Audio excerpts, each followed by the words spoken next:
Hello there, very good evening. Welcome to another edition of Face the Nation. We are at a crucial juncture in Sri Lanka's political future. This will be the straw that breaks the camel's back. If Sri Lankans get it right, it means a better future for all Sri Lankans. But if we falter, as we have over several past decades, this could mean disaster. This could spell disaster for all Sri Lankans. And to, well, put forward their plans, their future plans for Sri Lanka and how they plan on taking Sri Lanka out of this crisis that we're in right now, we've got four panelists from the main political parties that are contesting this this presidential election to discuss as to what the way forward for Sri Lanka is. Starting off, on my right, we've got with us Professor Vijay Kumar from the NPP. He is a member of the National Executive Committee of the National People's Power Movement. Thank you very much, Professor, for taking time off your busy schedule and joining us on Face the Nation today. Onto his right, we've got with us Suren Guruswamy from the TELO. He's the spokesperson for TELO, also the newly formed Democratic Tamil National Alliance. Thank you very much, Mr. Guruswamy, for joining us on our program this evening. On his right, we've got Johan Fernando. He is a member of the Youth Front of the Sri Lanka Podujana Peramuna. Thank you very much, Johan, for taking time off your busy schedule to join us today. We know these are very trying times. You must be quite busy, especially working with the youth. And finally, we've got with us former Deputy Minister of External Affairs, former parliamentarian from the Samagi Jana Balawegaya, Newmal Pereira, currently the organizer for the Vattala electorate in the Gampaha district. Thank you very much for joining us on our program today. So, starting off with all our panelists, we're in the immediate, just immediately before the presidential election. People are deciding, even now, on who they want to vote for. But Sri Lanka finds itself in this very precarious situation where even politicians and representatives of political parties are really all over the place. We see political parties splitting in Sri Lanka like never before. So we're heading into this discussion, of course. I think it would be to the best interest of the general public if the panelists could also well, highlight as to where they stand, with which political candidate they stand at this presidential election. So starting off for the opening statements, I'd like to turn to Professor Vijay Kumar from the National People's Power Movement, Executive Committee member. Professor, we've seen policy statements come out left, right, and center. There's been a policy statement at every presidential election in the past. None of it has really, seen the light of day. The NPP comes as an alternative to the current system that is in place. Why do you think that the NPP's manifesto this time around will really be implemented as opposed to, well, all the other manifestos that have been put forward before? Thank you for having me. Now, before I start, I would like to mention that the NPP is our organization.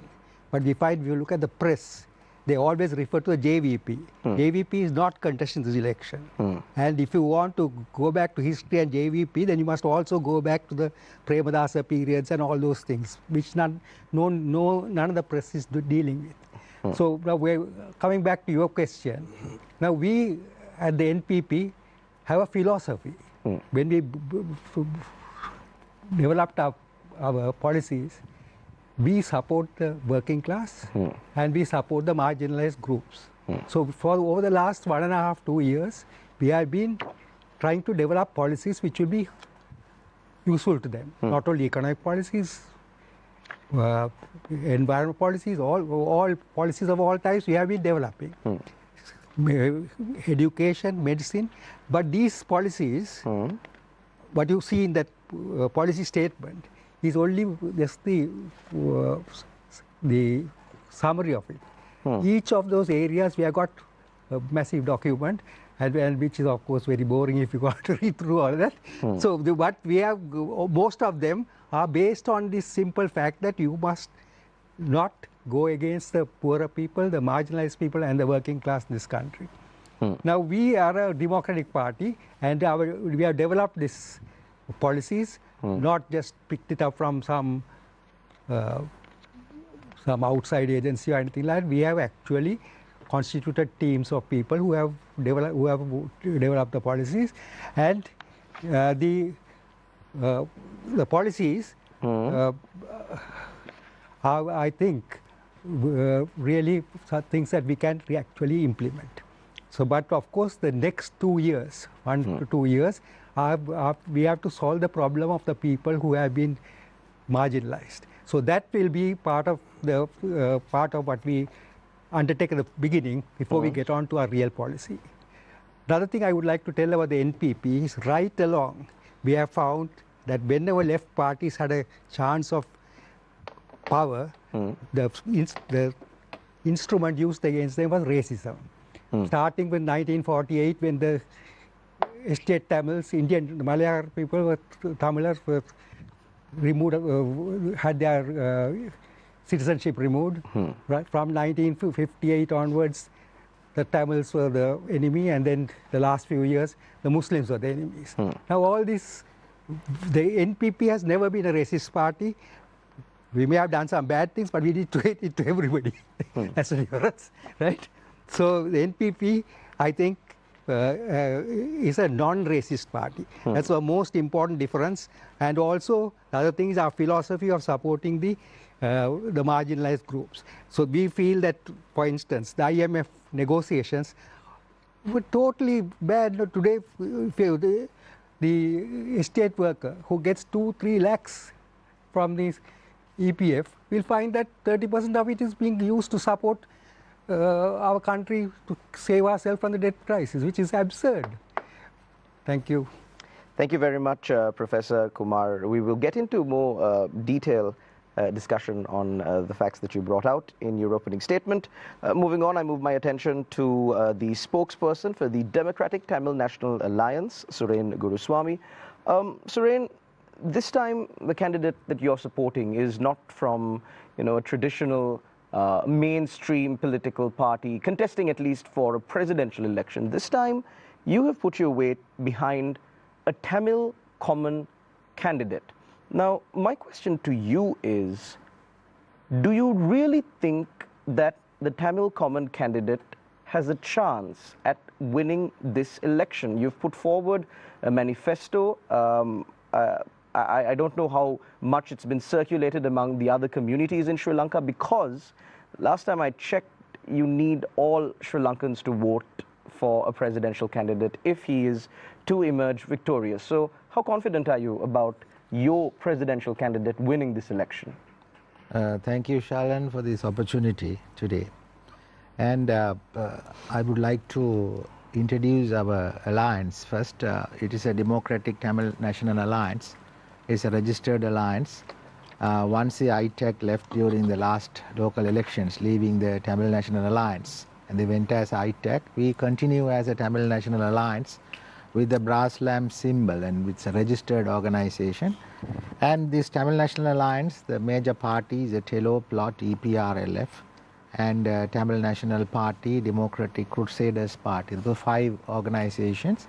And there are more than 80 civil societies in the northern east, represented by 7 people. Altogether, about 14 of us have joined and formed Tamil Thesiya Podu Kattamaippu. It's a general body to field a common candidate, Tamil common candidate. So the idea is not to win the elections of the Sri Lankan presidential elections, because the vote base and calculating the vote base and other criteria, the idea is not to win. But all these days, the Tamil people have been voting, or at least supporting the successive candidates from the southern political arena. And there has been a long cry from the Tamil people for 70 years for a permanent political solution. It's for federal state, and then or somewhat closer to that. And that based on that, to have an economic freedom and to develop those areas along with their cultural values and so on and so forth. So these 70 years, many people have, many governments were supported by Tamil parliamentarians, Tamil parties, presidential candidates. So, so long as they get the votes, they give all the promises. And after winning the elections, and our political question still remains the same. Moreover, when we support the candidates, some of them would have lost. I mean, they wouldn't have become the presidents. But even though they are in the opposition, many of them don't voice for the Tamil people's questions, mainly the political and economic solutions. So this has made a serious concern among the Tamil people that all the time, when there are winning votes are necessary, the presidential candidates, they come to the Tamil people, ask for their votes, and they get the narrow margin victory with the Tamil people's votes. And after that, they turn back, and there is nothing happening to the Tamil people, especially in the political solution. But now, you said that the decision behind, or the reason behind the decision to field a Tamil common candidate was that the people were asking for it. So, at the end of this election, if the Tamil common candidate that you fielded does not receive at the very least, a simple majority of the total number of, according to what you say, Tamil community votes, north, east, wherever they may be, would you concede to the fact that, well, maybe that's not really what the Tamil people asked for? No. Now, to see, when we fielded this common candidate, the talk started. Generally, all three candidates, major candidates, I would say, I would not leave out, I would not, I think, offend Johan in this matter, but I'm saying that when we were launching the main candidate, Tamil candidate, there were three major candidates were there. You can see that there is a leveling demand, or maybe their support towards our cause, the political solution, and then 13th Amendment, implementation in full, the powers are given, and then there are additional, all parties have been coming out with various, so I don't know whether it's going to be implemented. This is just a tactic to get a better bargain out of course. So that's the end goal entirely. Entirely end goal, and to express the southern people that our political solution, the political cry, remains intact, and to the international community that it has not been addressed by any successive governments or the presidential candidate. The idea is that, not to win the presidential election. Thank you very much, Mr. Guruswamy. We now move our attention to Johan Fernando, member of the Youth Front of the Sri Lanka Podu Jana Peramuna.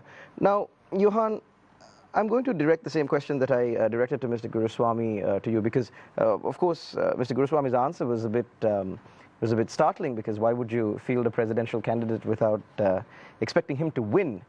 So, Johan, do you expect your presidential candidate to win this election? Thank you, Shalom. So, our country is facing a critical decision, right, in the next few days to a few weeks. There's a choice for us, right? There seems to be 4 front runners in this election. Usually you only get 2. From one side, we have our current president, Ranil Wickremesinghe. He's 76 years old. We have concerns about his age and his mental cognition powers, right? So, I mean, you could... When you say we, young people, as in young people SLPP. like us, SLPP. SLPP included. Young people like us. But they didn't have an issue with regard to his mental cognition when they appointed him as the president during a critical juncture in this country. Yes, that's correct. So we've been working with him, and now that... And you've figured it out now? No, we are saying now, right, at this stage, right, we are looking to the future of the country. 5 years, 10 years, 15 years. With Ranil, we can go for 5 years maximum, right? And he's 76 years old now. He'll be 81 at the end of that. So that's what I'm saying. Okay. So that's one option. Then we have our opposition leader, Mr. Premadasa. We saw how he was treated on May 9th at Daragalia. You know, he just escaped with his life. You know, it could have been very easily like our MP who was murdered on the street, Mr. Atukorala, right? It could have been another situation like that. Because that's how the people treated the opposition leader at the time. They should have given him, how should they have welcomed them to their protest? So he's a failed opposition leader. Then on the other side, we have our professor says here it's not the JVP, but it's the JVP leader, Anukumara Disanayaka, who's heading the NPP, right? We know about their past, right? There's blood in their past. We saw the insurrection in 71, 88, 89, right? What happened? Then we saw what happened after that, how they entered the political system by engaging with Chandrika Bandaranaike Kumaratunga in 93. Then we saw them jump to President Mahinda Rajapaksa in 2005. Then we saw them jump again to Sarath Fonseca. Then we jumped again to Ranil and Sirasena government in 2015, right? And then we saw how they behaved during the Aragalaya, right? But just for the record, they didn't openly support either Sarath Fonseca or President Sirasena. He said no. Me kade badu hodai, ara kade badu hodai. He said the goods in the goods in this shop is better than the other shop. So he supported them, right? So and we worry about their principles. You know, they're jumping, and now they have brought out a manifesto, right? And where is their Marxism, socialism in that manifesto? What is this manifesto? It's surprising to us, right? Then going back to the Aragalaya, we saw how they behaved, right? Their Politburo member Lal Kanta, we saw how he spoke, right? How he tried to divert attention to the parliament and take over and legislate. Like what happened in Bangladesh could have easily happened here, right? So we have brought a candidate. The Aragalaya asked for a young candidate. We are the only party who has brought a young candidate who can take and govern and be the president of this country. He has experience. People say he's young, right? He's 38 years old. You know, the French president, Macron, was elected at 37. Jacinda Ardern from New Zealand, the prime minister, was elected at 36, right? The recent Thailand prime minister was elected at 37. Age is just a number. Our candidate, he has experience, right? He knows how to get this state mechanism working, and he has confidence, he has a vision, right? We have presented our manifesto, the Namal vision, right? Everyone can access this. You can go to namal2024.com and access it. We urge all of you all to read it and see our policy. And to go back to your question, we came to win, right?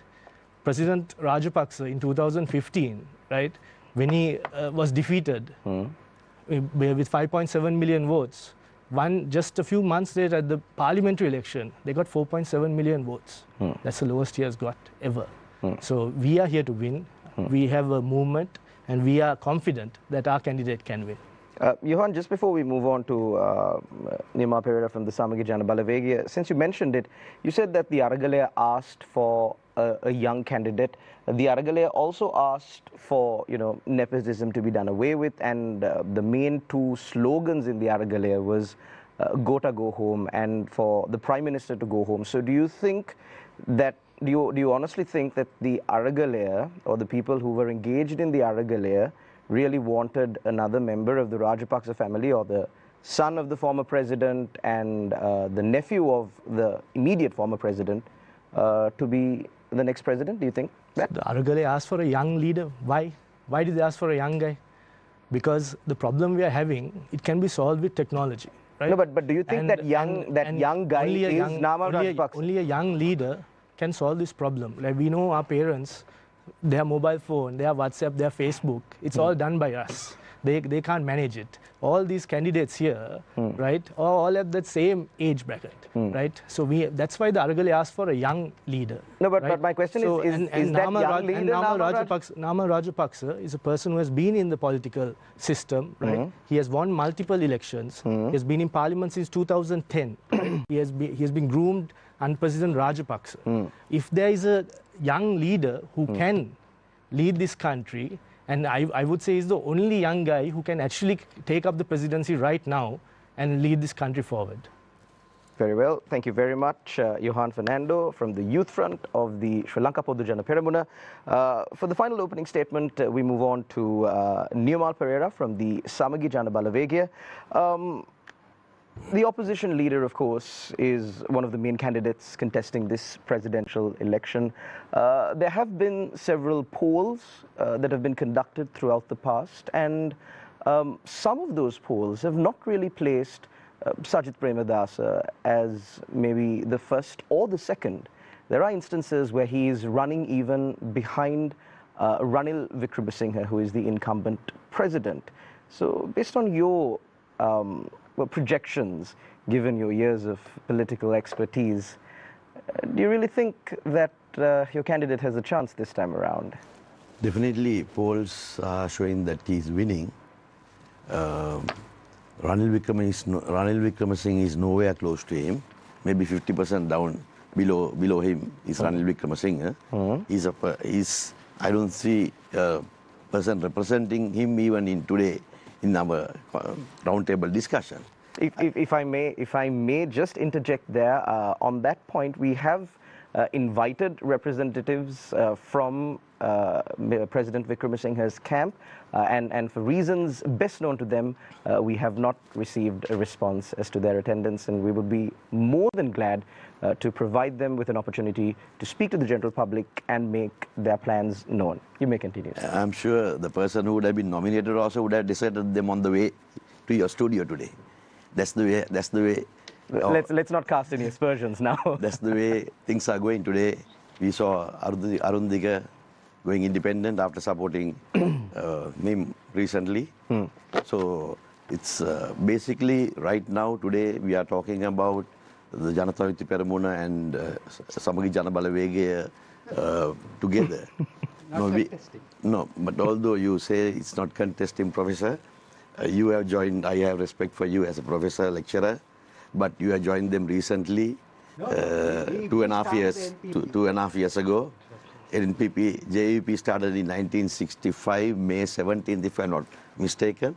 But before 2.5 years, you would have been in many other parties, where, you know, with Ranil taking over leadership in 94, when it fell into his lap, till today, he's the leader and there's no democracy within that party. I'm sure you would have been some time or the other with him, and you would have found fault with him, not unable to achieve your aspirations of the people, the youth and the country, and so on and so forth. So it's Ranil is a non-entity in this campaign. I don't see he will come anywhere close to even the third, maybe the fourth or the fifth, because the way the people are deserting him. Because right now, if you look at what has happened, he was given the opportunity, SLPP got him to revive this country out of bankruptcy. But it has gone bad to us. Now, if you look at the institutions that are under him, they are unable to provide a passport in this country, which is right under him. And if you look at the people who, all this time, how much of money they have spent to get an appointment online. Now there are no appointment online, stand in the queue.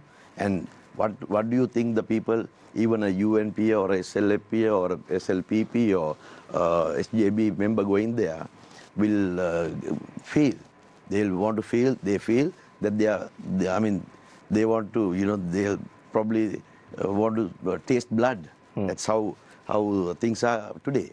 So just imagine JVP, the last election 2.5 years ago, what was it called? I don't know. 2.5 years ago, every time they marry a person, just like a lady, they change their name. But basically, it's the same old members who are there in the Politburo, have been there for a long time, except Bimal Veeravansa, who had enough guts to get out and then talk about it. And their previous leader, Somawansa Amarasinghe, who has spoken about the present leaders and who they are and their character and their behavior. Actually, if anything has been done into this country, it's the SLFP, now SLPP, and the UNP before Ranil, and the present Premadasa, you're talking about Premadasa. It's Ranasinghe Premadasa who has brought after 77, the GDP of this country was, in terms of numbers, it was the highest, and he has taken this country to international levels, brought year of housing to this country for the homeless, and they declared one day day of housing in this whole world, like the Vesak Day. So things like that, and then the economy has been taken up, and then he was taken out of this earth, and then brought this Bandar Nayakas. I don't know, maybe a foreign arm involved in all this LTT or the terrorist organization from the north, the terrorist organization in south, are the same people who have brought this country down.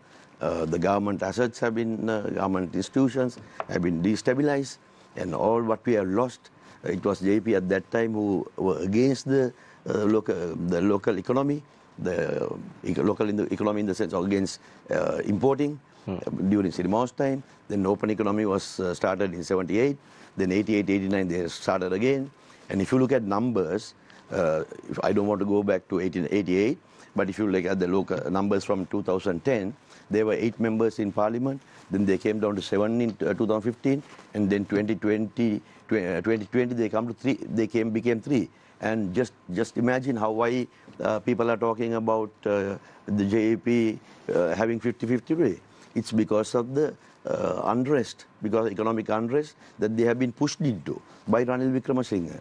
I think it's Ranil who is bringing this party back to where it is today. It is not Andhra Kumara Disanayaka. Just imagine the people on the road, and if he could have given concessions, electricity concessions, unit per unit, about 1.2 million houses are without electricity. They are unable to pay. And children, the expiry medicine is being given to general hospitals. Those have been given, prescribed by the doctors. They themselves know. Immunoglobulin issue, not a single corruption has not been brought to light by the present president. So it's our presidential candidate, Sajith Premadasa, who proved through Supreme Court judgment that Gotabaya, Basil Rajapaksa, Mahinda Rajapaksa, P.B. Jayasundara, Artigala, and the Monetary Board is totally responsible, and they will be charged subsequently. For that there was no such thing that saying they are responsible. You need to go through that the case again. Read it again. I will show you. There is no part that shows they are responsible. Can I show you now? You can show it to me. Can you give me time to show it? Please go ahead. Of course, we'll have time for this. Please since he asked it now, we can get into this. Yeah. We will close your opening statement for the moment and then move into other questions, and we can get into that for sure in the second round. Thank you very much, Nirmal Pereira from the Samagi Janabala. I'm just telling you, comprehensive package for the people, not only for the poor, for the business, to entertain foreign investment. Sajith Premadasa has a vision, and he has given a statement, very comprehensive, very democratic, addressing the people of the north, east, state, and south, and so on and so forth. Because he has served in the south, deep down south, where nobody would have gone from Colombo and now within that area. So therefore, I believe, and most of the people believe, that he democratically will deliver. And that Sajith Premadasa is in this for the win. Thank you very much, Nirmal Pereira from the Samagi Janabala. We now open the floor for questions from our journalist. On my right, Niresh Eliathambi, and on my left, Nadim Majid. No strangers to the show. Nadim, floor is yours. Thanks, Shalan. Professor Vijay Kumar, I want to start with you actually, and since it's a good thing that we also have the DTNA here as well, because I want to talk to you about your party's stance regarding solving the national question. Yeah. You all have spoken a lot, and I don't want to get into the content of your economic policies because that's best known to you all. But when it comes to things like devolution of power, self-determination, you all have, the JVP has historically taken a very stern anti-devolution stance. And even after the formation of the NPP, that stance has not been very clear, because what we've been told is that once a new parliament is elected, you're going to convene another APRC. There have been how many APRCs in the past, Niresh, on this issue? 16 APRCs in the past on this particular issue. It seems that y'all are not willing to discuss this because y'all don't actually have a plan to solve this issue. Well, the fact of the matter is that we have also stated that we will get rid of the executive presidency. So to do that, we have to change the constitution. So we believe that in change the constitution, if you take our non-racist background, unlike some of the other people here, we... There is also another issue, because although you say non-racist background, we know that there have been racially charged statements that have been made in the statements, but nothing by JVP, by members of the JVP. Who, like what? Let's take in the aftermath of the Easter Sunday attacks in Parliament. when someone was talking about malformed fetuses needing to be excised from the womb of Muslim society. No, that was not made. Who made that statement? That's all nonsense. You want to talk about, I'll tell it to you in Sinhala. There's a Umatu Kalale that needs to be excised from the womb. That was your leader, Anur Kumar Dissanayake, in Parliament. When? In the aftermath of the Easter attack. He was blaming the Muslim party leaders for allowing extremism to grow. Mr. Pereira can back that up. It's video. Is that a racially charged statement or not? Video evidence. I mean, it's from the Hansard. I can show you the Hansard document. Okay. That's Maybe- recently. Maybe it was If figurative. we go back towards the end stages of the war, I can give you plenty of examples of But members of the the JVP. NPP has evolved after that. We have also been part of that influence, and we have got, there was a Lal Vijayanagara report which looked at all the problems, how to solve these problems, and we have got all that reports, and we are hoping to produce a new constitution which will look after the problems of the We don't be minority. building on past work, because this work on new constitution, abolishing the executive presidency, etc. Like I said, there have been on this national issue as well. There have been 16 APRCs in the past. Ms. Nemal Pereira, who's also been in Parliament previously, will attest to this. And there's been a body of work that has been built, like research, consultative task forces, etc., with civil society participation. Almost every government has had, at some point or the other, some APRC to discuss this. It seems that you all are trying to go back to the drawing board and ignore No. the work that has been done. For example, will you be using, if I ask you, will you use the GL Neelan package as a starting point, which was the 2000 draft constitution? We were involved in the Yapalne package, Yeah, and we will develop on that. that is a guaranteed. Is that in your manifesto? Because this is what sort of concerns So we have in me the is that manifesto, the we say we are going to have a clarity- new constitution which will look after the problems of the. On that note, Johan, I want to come to you, because Namal Rajapaksa has been very clear that there will be no devolution. We have clearly said, he's the only candidate who has said it, Yeah. that we will not be giving police and land powers. Okay. Yeah. Will you all be implementing the 13th Amendment at all as part of the Constitution? We are very clear on that. We have Okay. said we are not giving police and land powers. The 13th Amendment is a part of the Constitution, but we can see the Provincial Council has been Your young hidden away by candidate, our your- current your president. Young, your young 5 years we candidate, have had no election. The youth of we had- the youth of the North and East might say then that the youth candidate that you all are positioning as the only young, energetic, dynamic candidate doesn't represent their interests, their right to self-determination in any way. So but how can you say that? Like we have like the country was divided in 2005 when President Rajapaksa took over. They had their own police. The country was a divided country. Wasn't it, The wasn't it person who President brought it to Rajapaksa himself who said 13 plus? So I've seen on several occasions it's Namal Rajapaksa's position that this country was developing until the end of President Rajapaksa's term, President Mahinda Rajapaksa's term, and he wants to pick up from there. Yes. So he wants to pick up from there, but not on the issue of the 13th Amendment and devolution of power. He has clearly said That's that. the only difference. He has clearly said that. He's in variance with his father on that point. His father also didn't devolve land and police rights But that to was that was a there promise. That was an even unfulfilled Oh, no, promise. he didn't promises do it, given. but he kept we didn't do promising. He it. kept on promising. We didn't do it. I think it Mr. was the Pereira, election.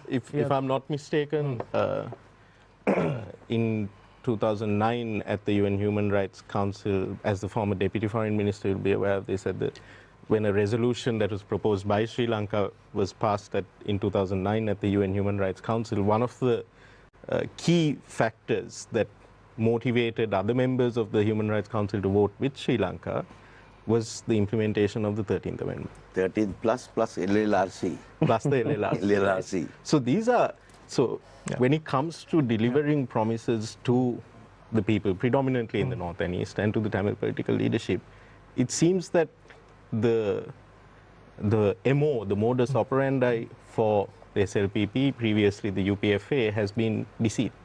The thing is, when you look at historically, people have given promises, right? The end of war was promised for like 6-7 presidential elections, but the only person who has delivered on promises has been President Mahinda Rajapaksa, and he has given growth. Right, our GDP was 15%, 15 billion. He took it up to 85 billion in a matter of 9 years. Right, he ended the war. He stabilized the country. Right, and then from there he started rebuilding the country. Right, unfortunately in 2014. The country went another way, right? And we saw what happened after that to this country. If COVID came in 2014, we wouldn't have suffered as much, right? Because the work that was done then, right? If it had continued without them stopping our projects, stopping work, right? And going after these political witch hunts, right? That so yielded. Let's talk about the projects that you all implemented that spurred, because public works was one of the key drivers of economic growth. Yes. Right? So this public works includes projects like most of them happening to bear the former president's name, like the Matale International Airport. The convention center, I don't think has been used since Chogam in 2013. I'm not sure what's happening there right now. Need to visit it. For weddings. It's used for weddings, is it? Okay. So the convention center. Okay. The Suryavava Stadium. I remember a couple of years back going past and there were weeds growing up on the gate. Okay. Then you have the Nelum Kuluna, which people say it's going to take a while to recover the investment on that. I mean, are those the only projects that you? Are those the only projects that you can see? You don't see anything else. The Southern Expressway, the Central Expressway. Okay, so those are failed projects in your mind, is it? No, what about to an extent. What about the Colombo CICT terminal, the ECT, WCT? What about all of those? The CICT terminal is interesting that you're talking about the CICT terminal, right? These are all projects that the government did and that they're profitable, right? On debt. How do you want to do it? How would you have done it? What you're miscontextualizing here for the people is that you're saying that, look, we did grow, and it's true, there was growth, but that growth was fueled by public works. Yes. So which was supported by succeeding, debt. Which is supported. So the succeeding government, no one is denying that. Yeah. So but then that's how it was done. Has to service the debt. Yes, but the problem was they stopped the projects. The port city was stopped for 2 years, and then they renegotiated the whole agreement. Okay. Right. So if they had continued, the point should have been they should have continued the work. Okay. They shouldn't have stopped anything. Stopping it was caused this whole chaos, right? They would have maintained economic growth, right? They would have maintained momentum. Because they went to stop everything, like the port city for 2 years, the losses created this whole chaotic situation. They should have followed through. If they had, we wouldn't have been in this situation. Mr. Guruswamy, I'll come to you. I want to first ask you about the devolution issue, and then come to devolution specifically from an economic perspective as well. It seems to me that finally sections of the Tamil political leadership at least have decided to put forward their own candidate, because you do feel that over the years you all have been deceived. Definitely. Now from the statements that interviewing the both parties, one was a major ruling party once upon a time, and they say they will never devolve. Even 13th Amendment was not a political solution at all, it is just part of the constitution. But even that they were not ready to implement that in full. As you said correctly, with Navanidham Pillai in 2009, their government agreed to implement 13, not 13, they will go beyond that 13 plus. And then they came here, and with the majority in the parliament, they were trying to remove the 13th Amendment from the constitution, which was stopped by the then Prime Minister of India, Manmohan Singh. He sent a special message to not to tamper with the 13th Amendment. It is in accordance with the Indo-Lanka Accord. So that is how it was prevented. And when it comes to NPP, professor, the well-respected professor, when this 1987, when this Indo-Lanka Accord was signed and the 13th Amendment was brought to the Constitution, it is where JVP revolted vehemently.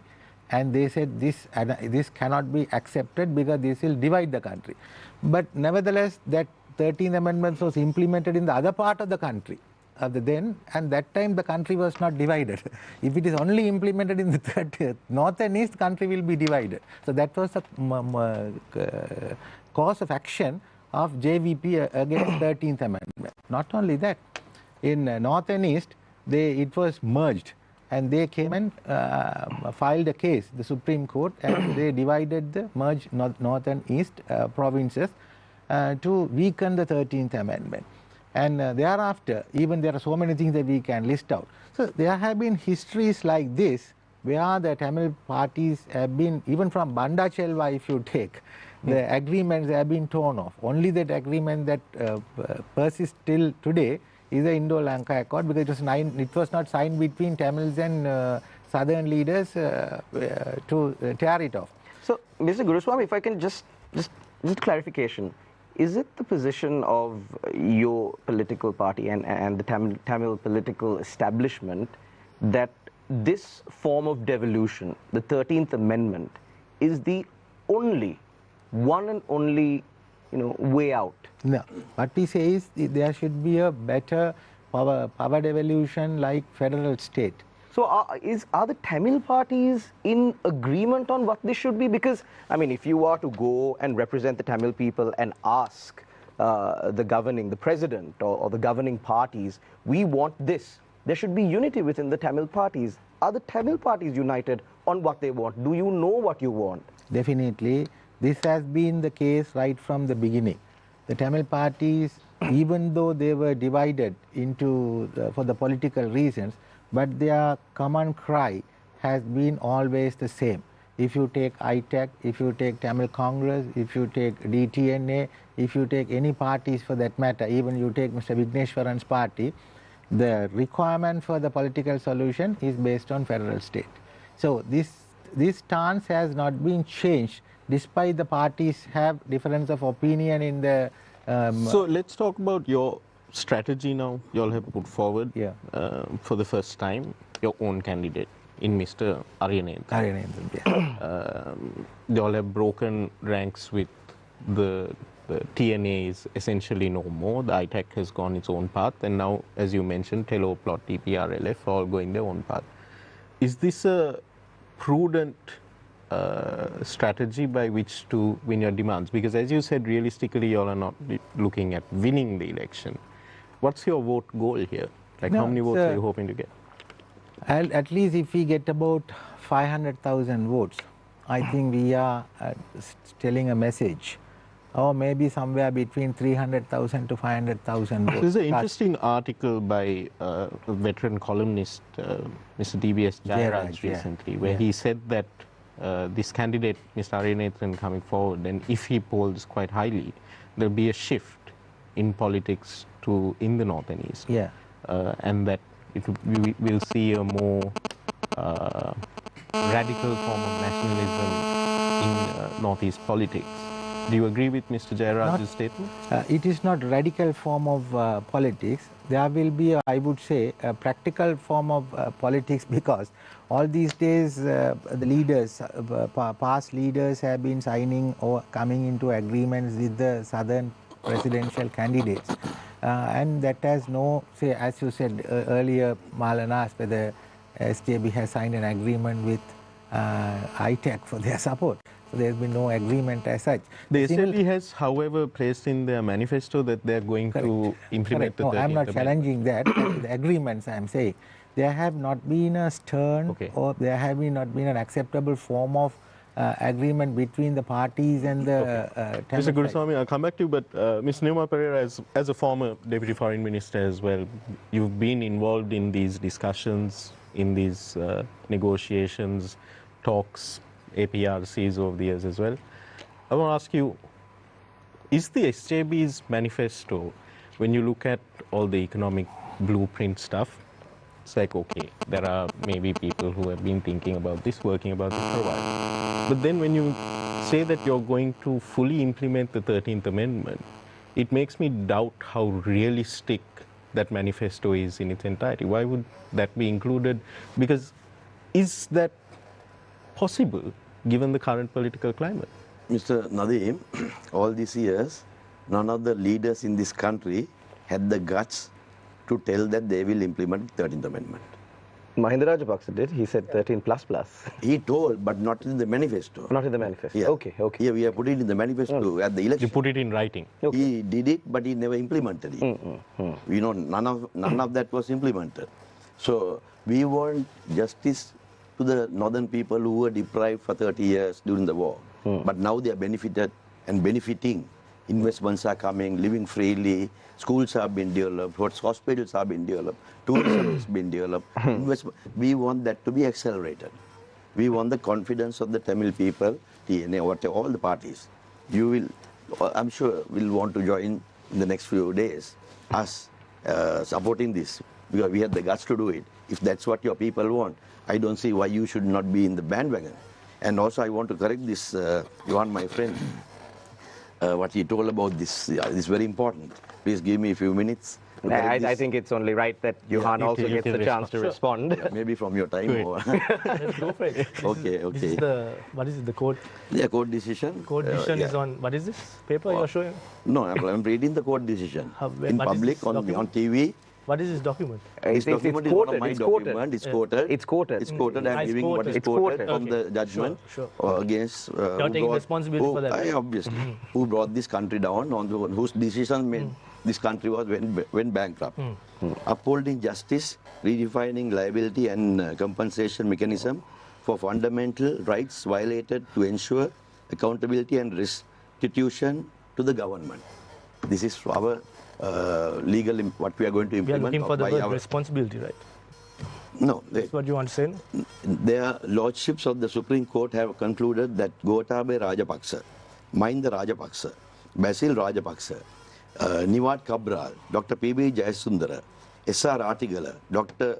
W.D. Lakshman have, by their actions and or inactions, have caused a loss to the government of Sri Lanka by rupees 493,394 million. This is on the page 73. You can go to page 73 of the judgment, for the Supreme Court, FR 195/2022. Further, it has been concluded by their judgment, page 74-75, that the foreign currency reserves of US dollars 7,780 cents 08 million have been made to gradually deplete, with no adequate steps been taken to maintain such reserves, and such failure have heavily contributed and had a domino effect on the economy, which ultimately collapsed, bringing the serious hardship to the entire country. Page 76 of the judgment. Therefore, steps will be taken against Gotabaya Rajapaksa, Mahinda Rajapaksa, Basil Rajapaksa, Niwat Cabral, P.B. Jayasundara, Dr. S.R. Artigala, Dr. W.D. Lakshman, Samantha Kumarasinghe, in the light of the Supreme Court, FR 195/2022, as responsible for the economic debacle as held by the Supreme Court of Sri Lanka. One more. They will be prosecuted under the Public Property Act, number 12 of 1982, which entails a mandatory jail term of minimum of 1 year and a maximum of 20 years, and a fine of 3 times the value of the loss caused for making the government of Sri Lanka lose. Mr. Pereira, now you've shifted 1 minute, from please. the judgment to the manifesto, right? No, I'm just telling you. Yeah. So therefore, foreign reserves and confirmed by then Minister Ali Sabri in Parliament on 3rd May 2022.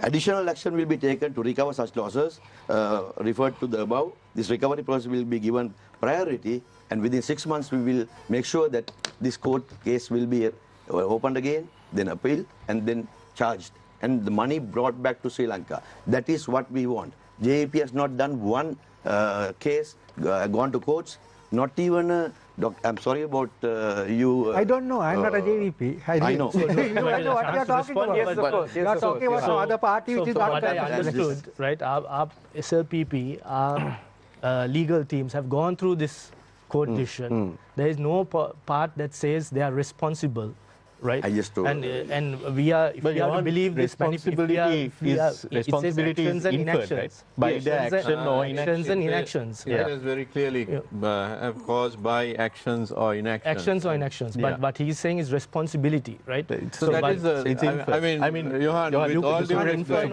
Supreme Court is not a TV show where Right. you can I ask understand. for So we specific can't. terminology, right? So this might be contempt of court. We don't know, right? What we I have just put in read this the judgment. manifesto. No, This is a just read the political judgment. manifesto, right? Yeah, you saw him transition from one right? point to Right? from the. We have gone through the manifesto. we have gone through the court case. There is no part that says responsibility, right? When someone Responsible for the economic debacle as held by the Supreme Court. when someone tells you by your action or inaction you have caused this, Yeah.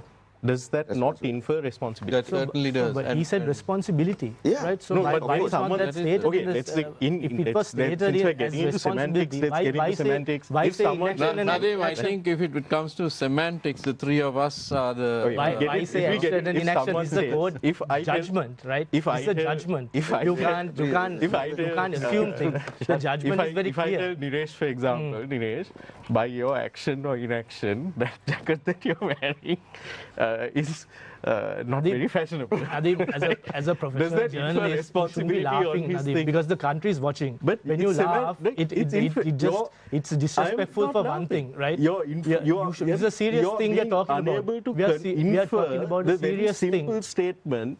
We Very are simple going by statement. his manifesto. Look at this paper. No, this no, is but his manifesto. No, by right? the This is not action the or judgment. inaction This is is not the- from the this is the manifesto. manifesto. That's Action or from the inaction judgment. are in Yeah, the this is the judgment. That's in the judgment. Let's why don't we action come or back for inaction another is in the debate? judgment. We'll bring the legal team. We'll go through the court decision and we'll see who is right. Right? Why don't we do that?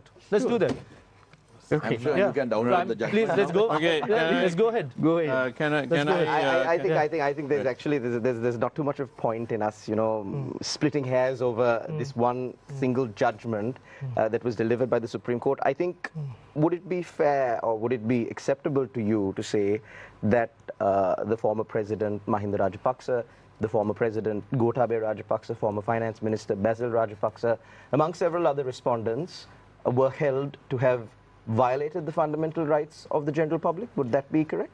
But what we saw was, According to the right, Supreme Court decision. No, I haven't read the decision. I don't know if you have read the decision. You're just quoting. You're just quoting. No, I'm just to bring Why this. don't you? End just of download the this day, and you feel now. end of the day, right? The economic collapse, right?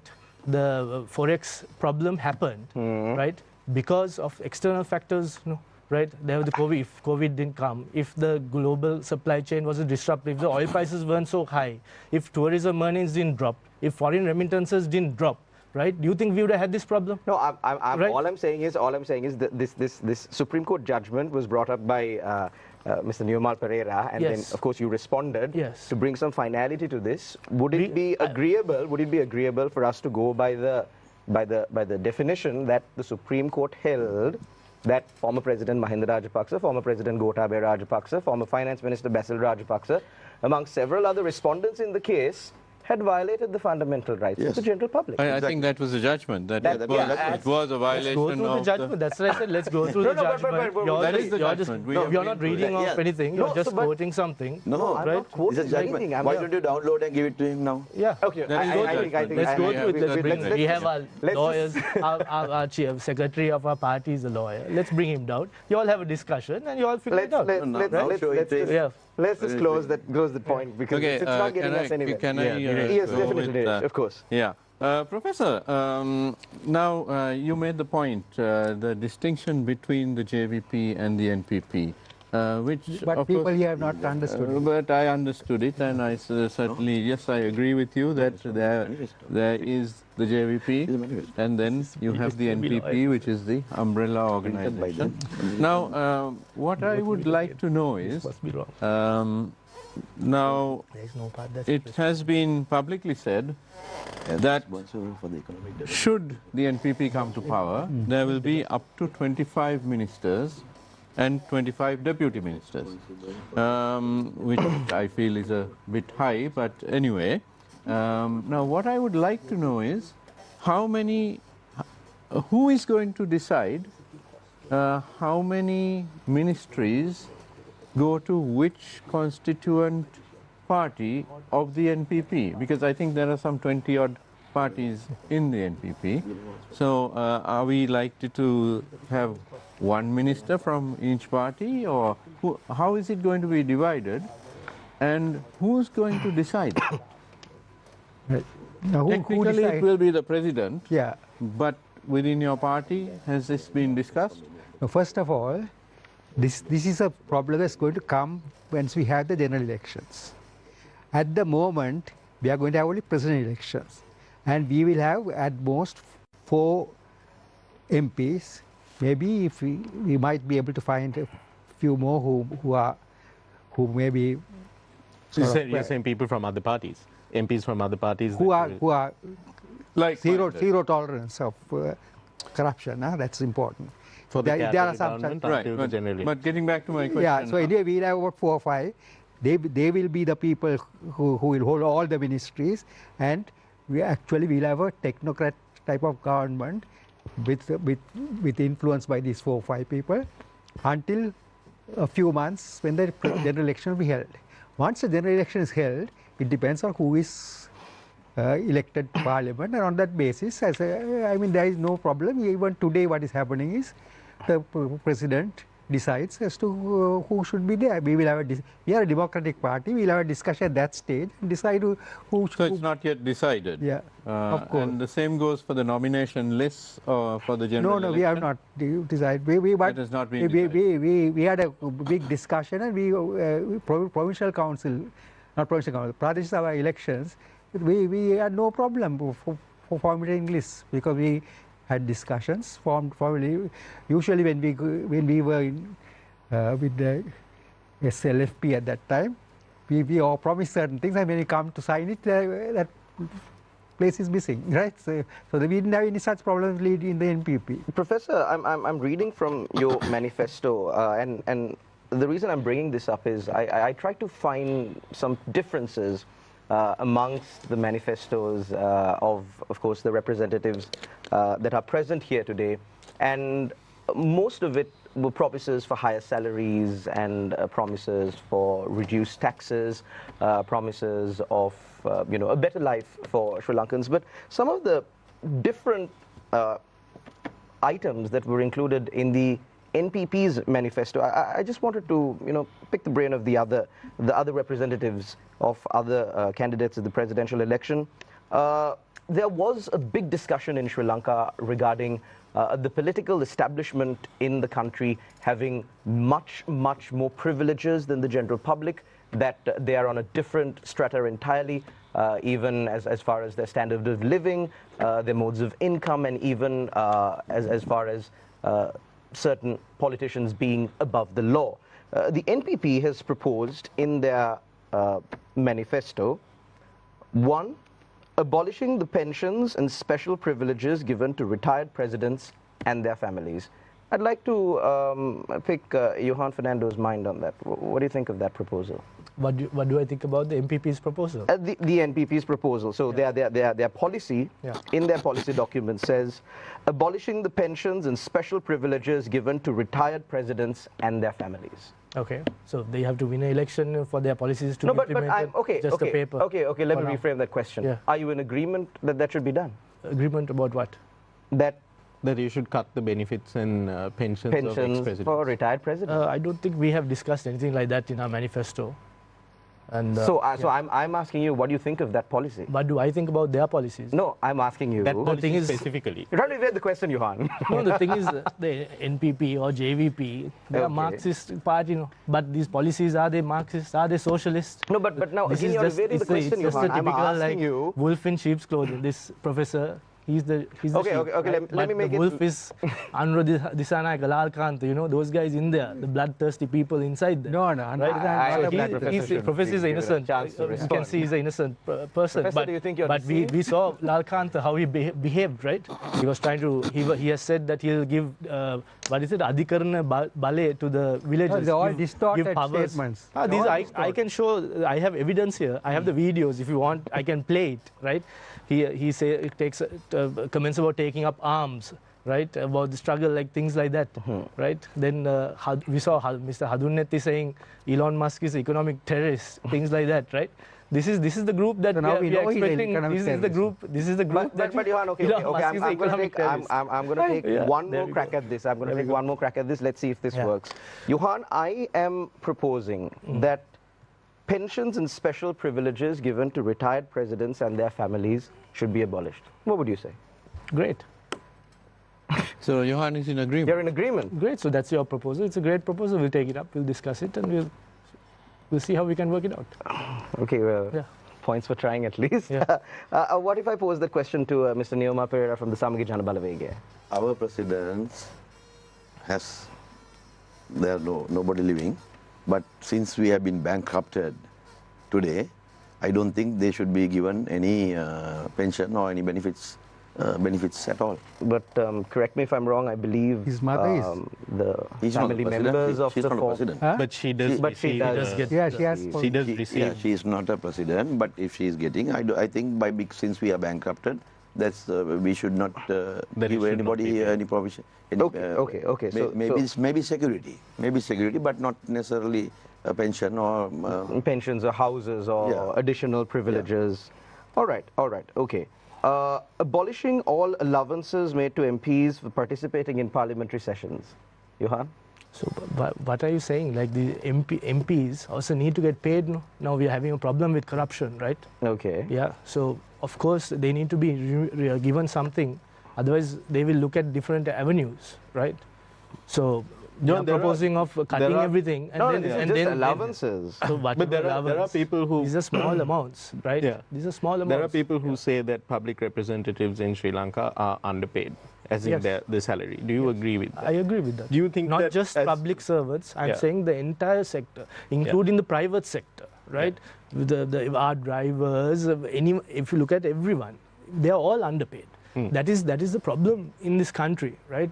People are not happy with what they are receiving, right? If they were happy, is elected president, what will he do to fix this? Because you can't really go around forcing. We have an ambitious plan, right? President Rajapaksa took the GDP from 15 to 80 billion, right? US dollars. So Nama's plan is in 10 years to take it up to 180 billion US dollars, right? Our plan is enriching people, right? We want people to be happy. We want people to have a balanced work and life balance. We want people to be able to afford a house, afford a car, pay for their kids' education, right? And that's why we want to develop the economy so that people will be happier in this country. And but then, Johan, the problem is, Johan. I mean, that's been the statement that has been made by politicians every time. You know, the wonder of Asia. You know, we are the only party that has delivered on our promises. No, None of these other parties have. Right? We have the ability of delivering. Right? So okay. You're saying that the SLPP given the chance, we will SLPP has delivered on their promises. Okay. Not SLPP. I'm saying from 2005 to 15, President Rajapaksa has delivered on his promises. That's what I'm saying. Right? Okay. So and we are following that same principle, Mahinda Chintanan. That's where Namal is starting from. So we are saying the same way he did it. He's a legendary president for this country. There is a chance that Namal will be even better than that. But because he's a young guy, he has time, right? He can get it done. But he has a vision. But to put it in context, he has delivered on some of the things that he promised he would do. Okay, you can't give everything, Nadeep, right? No, but look at something things. that he has promised repeatedly, as I said earlier, as Mr. Guruswamy also, this thing, as Ms. Niyoma Pereira also, as a former deputy minister in President Rajapaksa's, President Mahinda Rajapaksa's administration has also said, one of the things that has been promised repeatedly over the years, between the end of the war and then repeatedly as well, was the devolution of power, 13 plus. There were negotiations that were held with the TNA leadership. But on that promise, and it is a promise. He's like, yes, we will do it. I will this thing. Never in writing, not in the manifestos, but it's always said. So can you say that someone delivers on his promises when on this one key thing to a large section of the community, of the Sri Lankan citizenship, of the Sri Lankan citizenry, he has consistently not delivered. So going by results, right? Most parties make promises and they don't deliver. There's nothing that materializes. We have made promises and we have materialized things. Maybe it's not 100%, maybe it's 90%, maybe it's 80%, right? That's what politics is like. It's a balance, right? So President Rajapaksa has delivered just like that. Namal will also deliver, and the country should believe in him and in his vision, right? And follow his Going position. by your kind of metric for development, it seems that even previous like UNP administrations that started the Mahavali project or that expanded like the Galloya project, that they also can claim that we delivered. Yes. We So delivered. those the are bad metric? projects? Are those bad projects? What are you saying? They are even, for now, they are generating revenue to the country.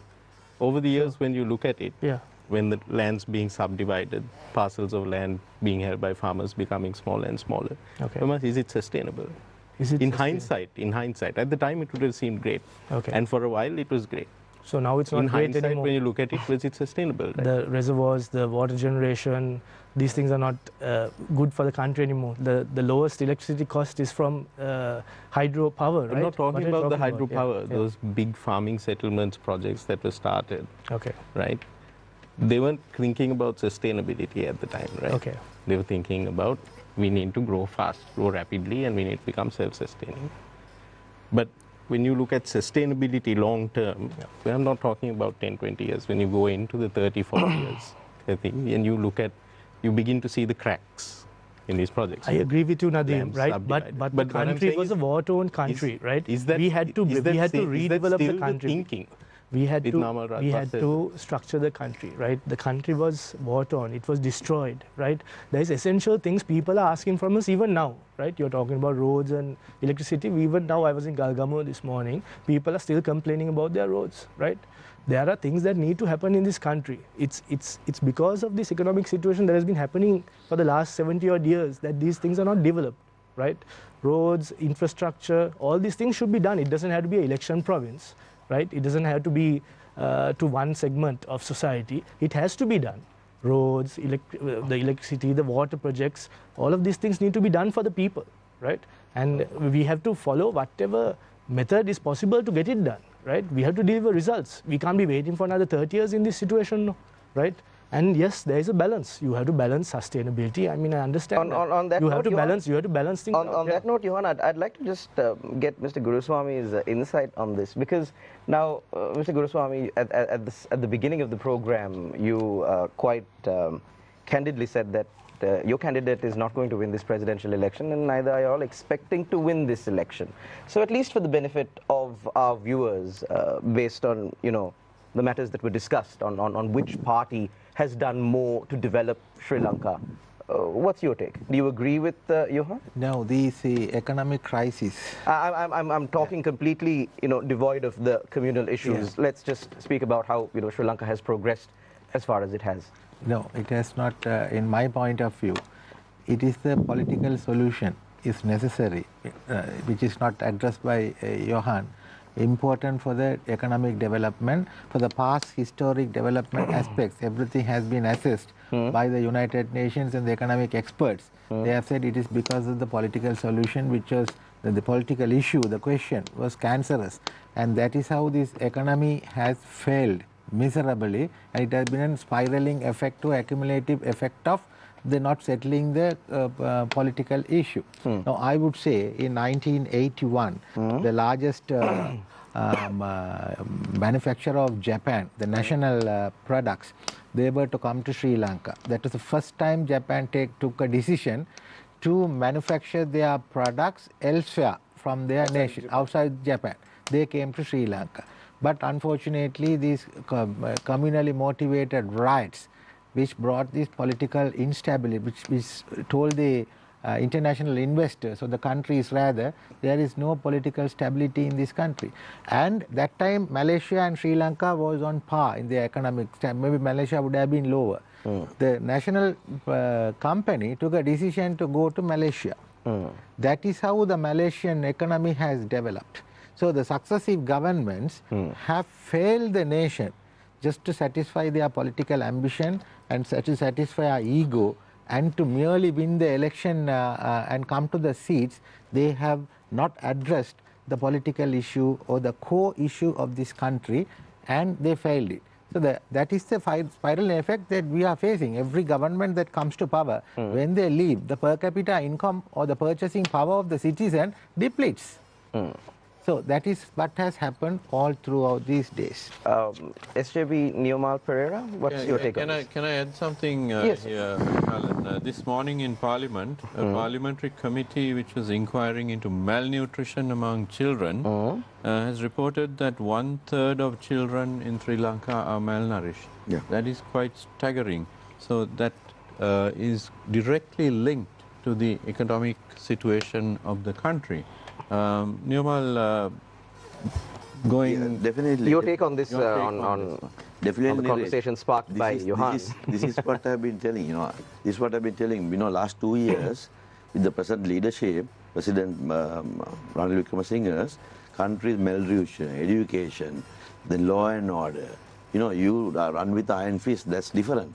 But the pressure that people are having, that is why Professor, senior respected gentleman like Professor from the Peradeniya University has now gone to NPP and thinking of bringing this country poor back, because majority are poor today, have been made poor due to frustration, non-availability of medicine, expired medicine being available, not being given, petrol prices, queues have been removed by increasing the prices to 3-4-fold.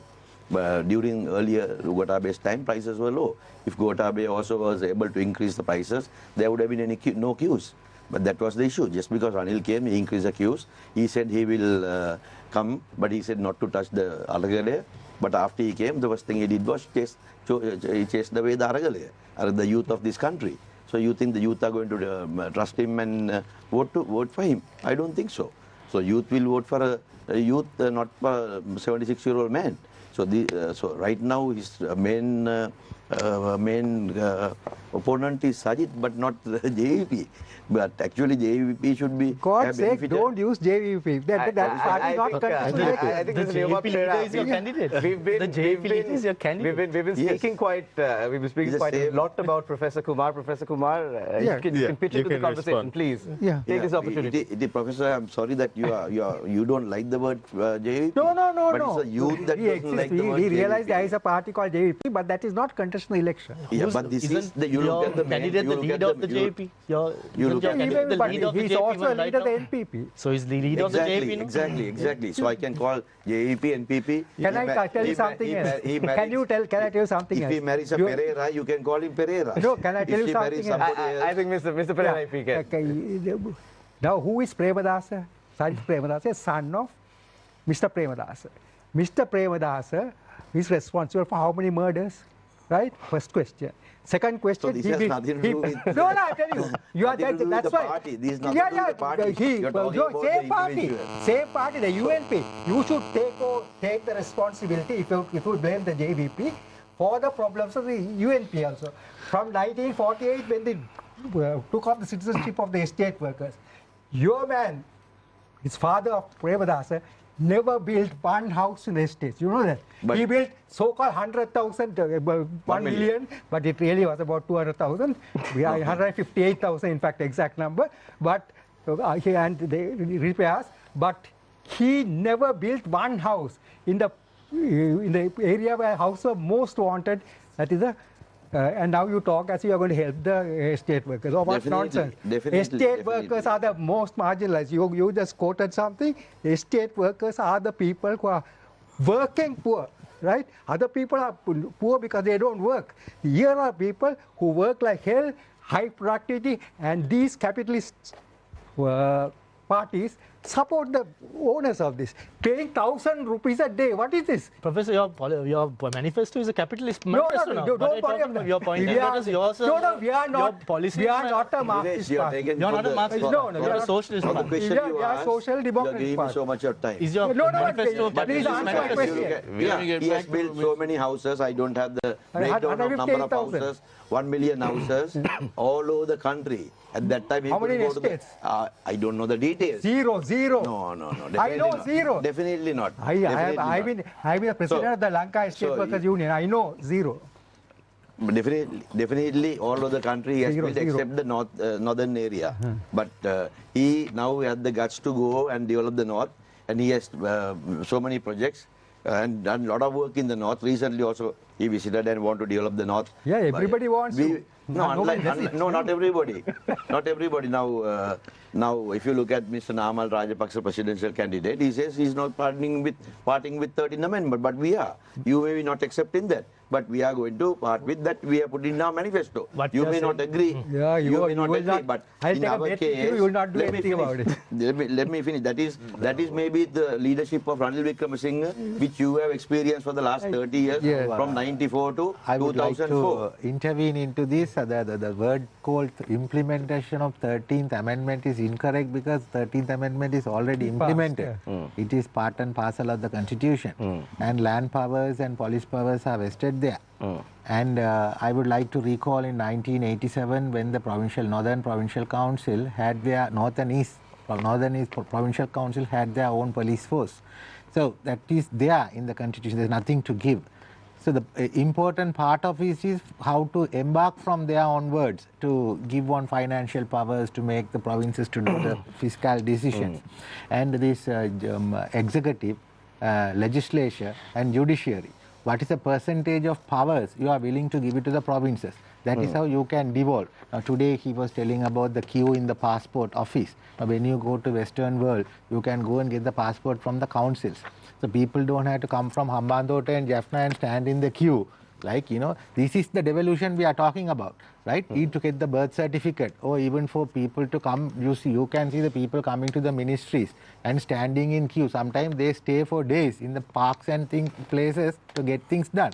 This is the kind of devolution. You are converting. No, this is the devolution we are talking about. That's the devolution that the Tamil people are requesting, right? So Johan, it is just an example I'm saying. You're not willing to give that. It is the example. So the 13th Amendment. Just going back. What I'm saying is the 13th Amendment, what is there, during Mr. Suren, government. who gave provincial council elections to the north? No. Who is the one who brought it back after how many years? No, this is. Didn't President Rajapaksa give it? Did he not bring the provincial council back? Didn't he restore democracy in the north? Now in the northern. Aren't there district secretariats right now doing the work that you're saying that is not being done? Aren't there GAs? Passports have been given from all over the place. All the districts. Don't distort things. There is a shortage now because of the present president's inefficiency. And the people. What I'm saying is. Candy. Well, many places they issue. But I'm saying the devolution. Now, what you are proposing is also same. Given in the north. Don't contradict your own. Passports were given in the north. We'll have to elaborate. What I'm saying is, you don't contradict your manifesto. What I'm saying is, this is the kind of devolution. There is a kind of devolution that is necessary. Now you take the fertilizer fiasco, right?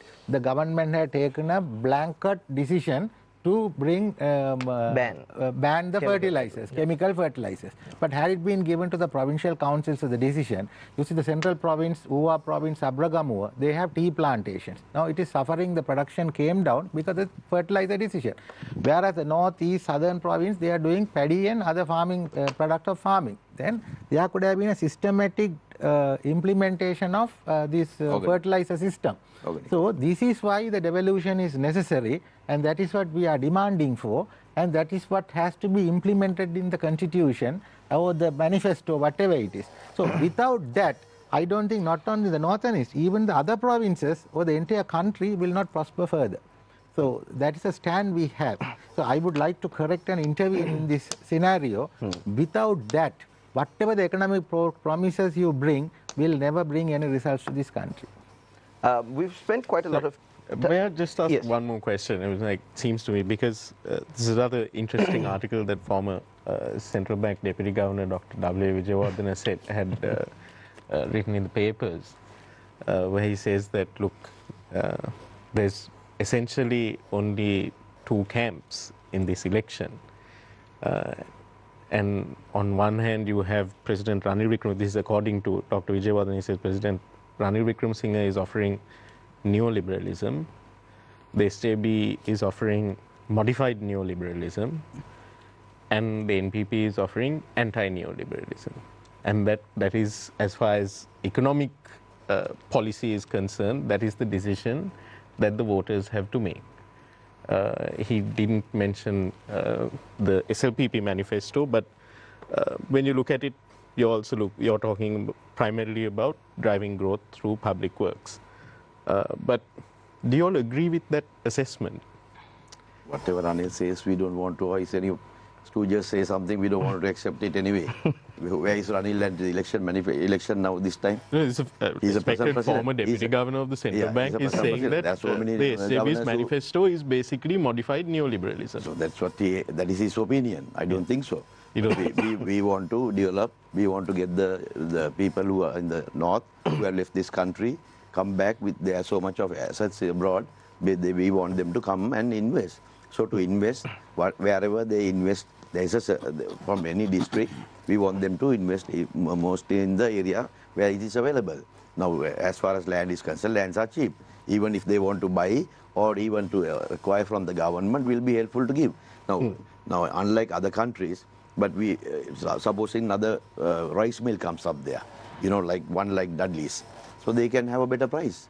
So we like foreign investment, whether it's a Tamil or whether it's Indian or whether it's Sinhalese or a Muslim, to invest in the north and reap the benefits not only by Dudley but by everybody. So we will have a good network. Earlier the problem in the north was transportation, extortion, various things were happening to the Tamil people. I believe, but maybe I would have not been born, but that was politics at that time. Today is different. Today, with the technology, they know what is happening. They know they are using aerial weeding, seeding and everything else, and today's artificial intelligence and so on and so forth. Today is different. Today we should not go back to what the politicians did in 10 years or 20 years or 30 years time. LTT was also brutally killed. So JEP was also took into arms. They were also killed. It was JEP who gave to Pilayan the first arms to Pilayan. He made a statement in public. Please correct me, let me speak. After that you can speak. You can speak from... well, I'm not interested in why No, I'm just telling you why they should have been why they were killed. Well, they are the people who killed all our leaders. It was the LTT, terrorist organization, and the Southern Terrorist Organization, which killed all the leaders. It was not the LSSP, it was not the PA, it was not the SLFP, it was not the UNP, it is not the SJB. It is all the terrorist organizations. Their blood, it's in their blood. The bloodthirsty two parties. Now they have been brought to the main political framework. It was other foreign interest to destabilize this country. There are so many. We can go into a lot of details how it all started. So basically, from 3 to go to different level today to attract people like respectable people like Professor today. All our members are respectable. No, my learned friend Professor, who is now 2.5 years ago, who has joined NPP, who has joined the JEP, now NPP. Is also the same thing that they did. It was our leaders, Muslim or Tamil or Sinhalese or Buddhist or Muslim, anybody, all those were killed, but not by main political parties or their military arm. It was only JEP and the Northern Terrorist Organization. Since Professor Kumar has been the subject of much discourse today, I'd like to pose just one question to Professor Kumar. Professor Kumar, everybody here accepts the fact that you're a very respectable professor, you're an upstanding citizen of Sri Lanka. Could you tell us why you chose the NPP over the SJB or the SLFP or even the UNP, although they're not present here today? Yeah. We were actually part of the group that formed the NPP, but our history is not from there. But why did you choose the NPP? Why did you choose to form the NPP? At that point, there was only one left, at least partly left organization, which was the JVP, right? And we had a group which had organized in 2000. So, Professor, you knew it was JEP, now NPP, come with a different name, different face. We tried to get them together. No, you just told that from the JEP was the only left party. It was a left party, and we had joined on 2015. We had joined.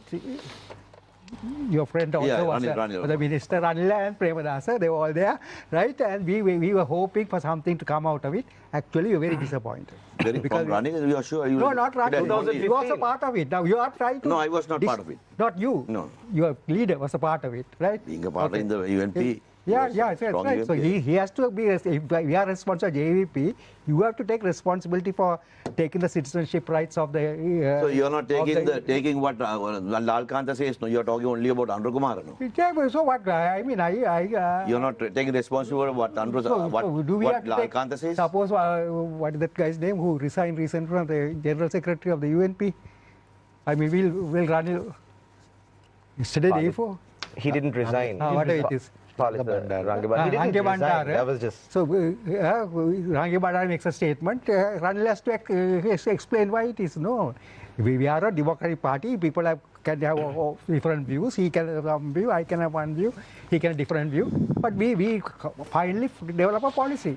So, anyway, that's not the point. I want to first take your point. I agree with it, right, about your neoliberalism. This chap, Ranil, is the citadel of neoliberalism. But is it wrong to be neoliberal? Huh? Is it wrong to be neoliberal? No, I come to think that. that's their basic And, but if you listen to Harsha De Silva, you know that this modified neoliberalism. You're trying to put a human face, trying hard but failing to put a human face for neoliberalism. We believe that neoliberalism is one that makes the rich richer, the poor poorer, and growth is not the only problem. You have to think in terms of the people of the country. There is no use of having any economics which does not help the people of the country. People like Ranil were not worried about the people of the country. They were worried about saving the country, increasing its growth. And by the way, while we are talking about it, the famous economic miracle of Rajapaksa was based on loans. They took loans, built everything, and they claimed that added to the GDP. I mean, if Namal is going to increase to 120, you are finished. Because we'll have to take some more loans on Chinese with, of course, additional benefits, and then that is the end of the Professor, loans are good, but not too much. Professor Vijay Kumar, one of your opponents say that your policies will make everyone poorer. No. We have to really attract foreign direct investment. And why are we not attracting foreign direct investment? Corruption. No, three things. One, corruption, right? Every deal you have to pay something. Since 2010, all the deals are unsolicited offers, right? And these unsolicited offers mean no tender process. And if there's a tender process like we saw in the Hilton thing, all other people are cut off as not being technically perfect, and one person remains. By the crony of Rajapaksa is the only person remaining there, right? Then a lot of aspersions being cast here. No, crony is true, no? The guy in Dubai, he's a No, crony. but since I want to come to this again. Okay, Professor, you can finish. Yeah. And then the other thing is we are FDI. The second reason is the rule of law. We have had no rule of law here. And unless you have rule of law, nobody is going to come here. And third thing is we have to make sure that our legal process, you are a lawyer? No. No, I'm not. Legal process is fast. Today you can take if a foreigner comes here and starts an industry and somebody plays him out, he goes to courts. After 20 years, he'll get the verdict. That is not going to help. We must have some method to assure people. That is the difference, not what you said about Malaysia. Malaysia actually advanced on its natural, it had a lot of oil and a lot of land. Law and order was there. Law and order, rule of law, all was there. I don't know. Law and order. Everybody has Since Professor brought up the topic of corruption, I think we're in the final few minutes, not final few minutes, but... Shalan, may I just need to clarify one thing with Mr. Neomal Pereira. Mr. Pereira, you were talking about how none of the major political movements or parties have used violence, but it seems to be that you're glossing over the use of various paramilitary groups even during the Bhishaniya time. The numerous disappearances of dissenters, activists, especially in the bloody decade that was the 80s, but also latterly in the 2000s. I mean, Are you talking about the white van or? Well, the white van phenomenon definitely in the latter 2000s, journalists were disappearing, but also during the Bhishaniya, during the southern insurrections, going to Black July, the clamping down on groups like the JVP, we saw that the state was perfectly capable of meting out violence, and there were people who have been around longer than I have will attest to it more, that there were paramilitary groups that were acting ostensibly on the orders of the state as well. It seems that you're glossing over all of that. I mean, one of the names that comes to mind is when Mr. there is Richard no law and order in this country, when the youth take to arms, or anybody elderly or take to arms, anywhere in Sri Lanka, this sort of thing happens. Then another group from there comes up. Then there is rivalry, just like on the drug trade or various extortion groups. Now, after LTT was defeated, the terrorist organization, there were so many groups operating and extorting money. So it was similarly, it was JP, during JP time, they were also extorting money, going to shops and taking money from, demanding money from various people. So these things have happened. Now it also may be happening, but it's not coming to light because there is no law and order. So what we will assure you is accountability, traceability, law and order will be put in place where politicians will not be able to put their hand and then say whom they want. So this is we want this country, the people who will vote for us and the people who are not going to vote for us, to send the message to the international community, come, this is the right environment, this is not what we thought of you, but this is what it is today. There is law and order, transparency, accountability, and so on and so forth. What the whole world, this is the most important thing in our manifesto, to put it right. If that is put right, there will be investment in this country. Then you can think about the one-stop shop and so on and so forth, ministers. So this is something that has not happened in this country. Last 30 years, our leader was, the 30th UNP leader was Ranil Wickremesinghe. There is no party leader, democracy in that party. So earlier it was Rajapaksa. Somehow he was able to take it from Madam Bandaranaike, but it was Bandaranaike's before. But still, they on their own did something for the people of this country. But the law and order is something very important. It's not for the people that the law and order is not implemented properly. It's implemented only to the people whom they want. It's like the man who took 20 million from the garage underground car park, 20 million rupees. Former president's two secretaries, Timber Corporation Chairman and another person who's now serving. 6 months the case was heard. This is how it should be for everybody. Now see it, oil deal, palm oil, sugar, then garlic, and so on. Now under the free trade agreement of India, the Karunka, this Karunka is garlic, Ericanut and pepper. So many contracts are being given. This is for the people of this country, people who are growing in this country, to get a benefit to export to India and get a better price. But it's been imported, and so many contracts are being given. Bills are switched and sent to India. What is going there is much more than what we are growing. So where is this money going to? Somebody is taking. This has to be stopped. This is what we want. So this will be stopped. 22nd it will be stopped. So maybe 1 month, 2 months, 3 months it will take to put the legal system in order, where we will not all the documents I have with me. I can tell how Anura appreciated our leader's decision, Supreme Court decision about Rajapaksas. He accepts the fact that it is our leader who has put the Rajapaksas who are responsible for the case. This in this paper, the first page. You can go through it.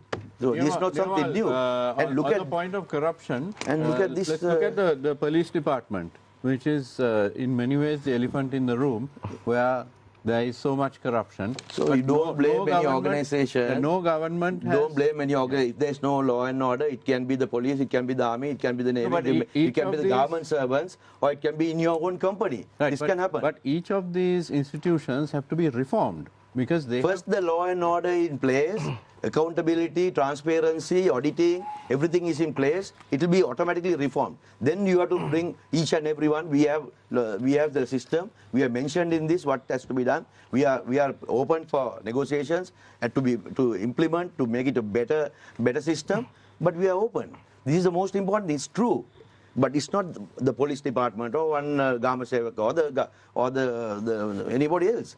But it is number one. If you do a forensic audit today on the stock exchange or on EPF, on ETF funds, if you want to do a forensic audit on any institution, you can find out the billions of rupees worth dollars, or maybe $100 billion who people have taken insider traders. I don't think we need to really do a forensic audit. If we just go through the Auditor General's reports for the past Why, Shalan, is because after the first 2 years, various companies by different names got registered in different countries. Otherwise, you will not know who the owner is. To know the owner, you will various countries belonging to different people. Ultimately, it is Sri Lankans who have robbed this stock exchange. Now, what has happened to the stock exchange? Tell me why it is coming down.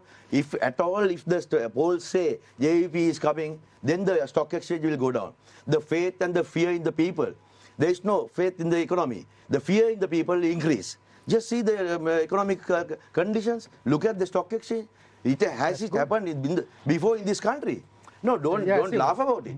No, don't laugh about it. No, if you look at the people of your executive committee talking and giving statements of what they are going to do, and they removed a board. Who is this fellow? Telling in public, who is this fellow who removed the board? Their placard. You know, these are dangerous situations due to the fact that they fear. They say that we will vote for the JVP, but end of the day, you wait and see who will come out of this winning from the election. But So you saw Gold Road. No, I didn't talk to you.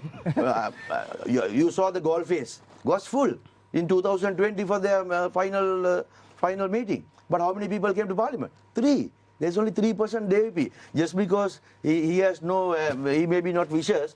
It is the vicious people who are in the JVP who has ulterior motives. There won't be any democracy. You believe me, it may be till another election is held, there will be some democracy. Otherwise, they will have their own way to say that there is democracy, according to them, but according to the law and order of the international law and order. So speaking on the topic of corruption and the facts presented or the policies presented in the manifestos of the candidates that are represented here today, I found the take of the SLPP candidate quite interesting. Johan, could you tell us what your candidate's take on dealing with corruption is? So first of all, corruption, there's zero tolerance from our party also, right? Then what we are noticing is right, corruption is being used as a political slogan, right?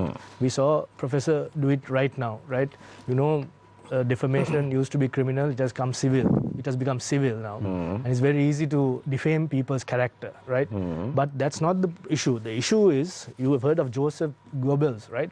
The Nazi propagandist. You know, the big lie, right? You keep repeating the thing enough times, people start to believe it, right? The reason people are saying they don't want governance, they don't want 225 is because of this, right? People are just being accused of being corrupt, that people have got sick of hearing it, right? They are saying we don't want anyone to govern us, right? And the country has been pushed towards anarchy, right? That's what's happening. So what we are promising is to end a corruption slogan, right? We are going to put an end to it, and what we're going to use is technology, right?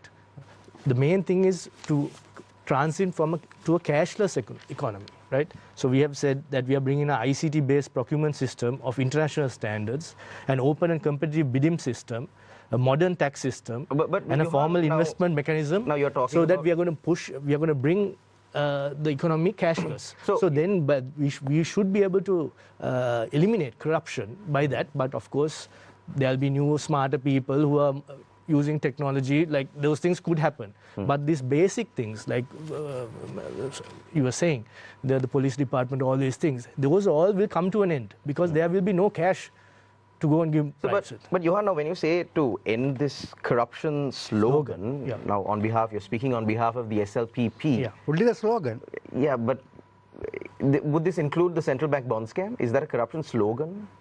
No, what I'm saying is that people are repeating this. Yes, right? exactly. They are just repeating. There are instances of real things that are happening. There are I'm not instances of real denying things that that. are happening. So that there is a legal system in this country. They should be immediately investigated, and whatever the harshest penalty should be, that part should be there. But now it's just a political slogan where you just everyone's saying So corruption, would corruption, you corruption, agree corruption. that And even people are thinking like, members but of the everyone's SLPP corrupt. are We don't guilty want of using any these people. slogans? Sorry. Would you agree that even members of the SLPP are guilty of using these slogans? Current members, former members, yes, they are also part of the problem. Yes. So if you are using it without facts, right, and if you are not going to the legal channels, the proper channels, and proving those things, right, and if you're just using it just to defame people, that's the problem. Is what I'm saying. So we have a case where the Airbus people were charged in the US, in the European courts, for having bribed Sri Lankan to buy 15 airplanes. Okay. The money, we know where it was deposited, we knew who took it over, but nothing happened after. No, have you all filed a case, or what have you all done to it? Are we What to have you file all a done? case? Yes.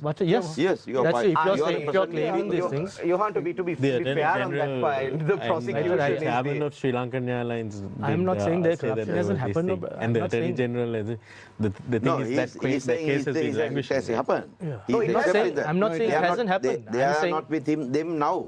So, but no. as JEP, No, but- they but- only but- talk like I Gomez. think what Professor is Like saying Gomez, is... they I think only what talk Professor this is- happened, that happened, They're but not repeating done it, right? anything to charge them or to defend them or frame them. Shouldn't it be the state Responsibility of mechanism? law I'm not saying enforcement. government. Exactly. I'm saying Exactly. the state, the Attorney General's department, the police department. This is all that is here in Shouldn't this. that be the institution that is, that is responsible for taking action and not... If a political party is making an accusation, Okay. right, they need to go and make the complaint. Make the complaint So and I let think it go from Professor them. says That's that what he you're made saying. the complaint. Complaints say have that. been made. Professor... Like he didn't say that. Yeah. Okay, so complaint made. All Then right, so what? right, But nothing's fine. happening. So the legal Actually, it's part of the the legal reason why department to take Gotabaya action. wanted to come It's back not to a power. political person. Like as a politician, I can't go and say do this or do that. Anti-corruption,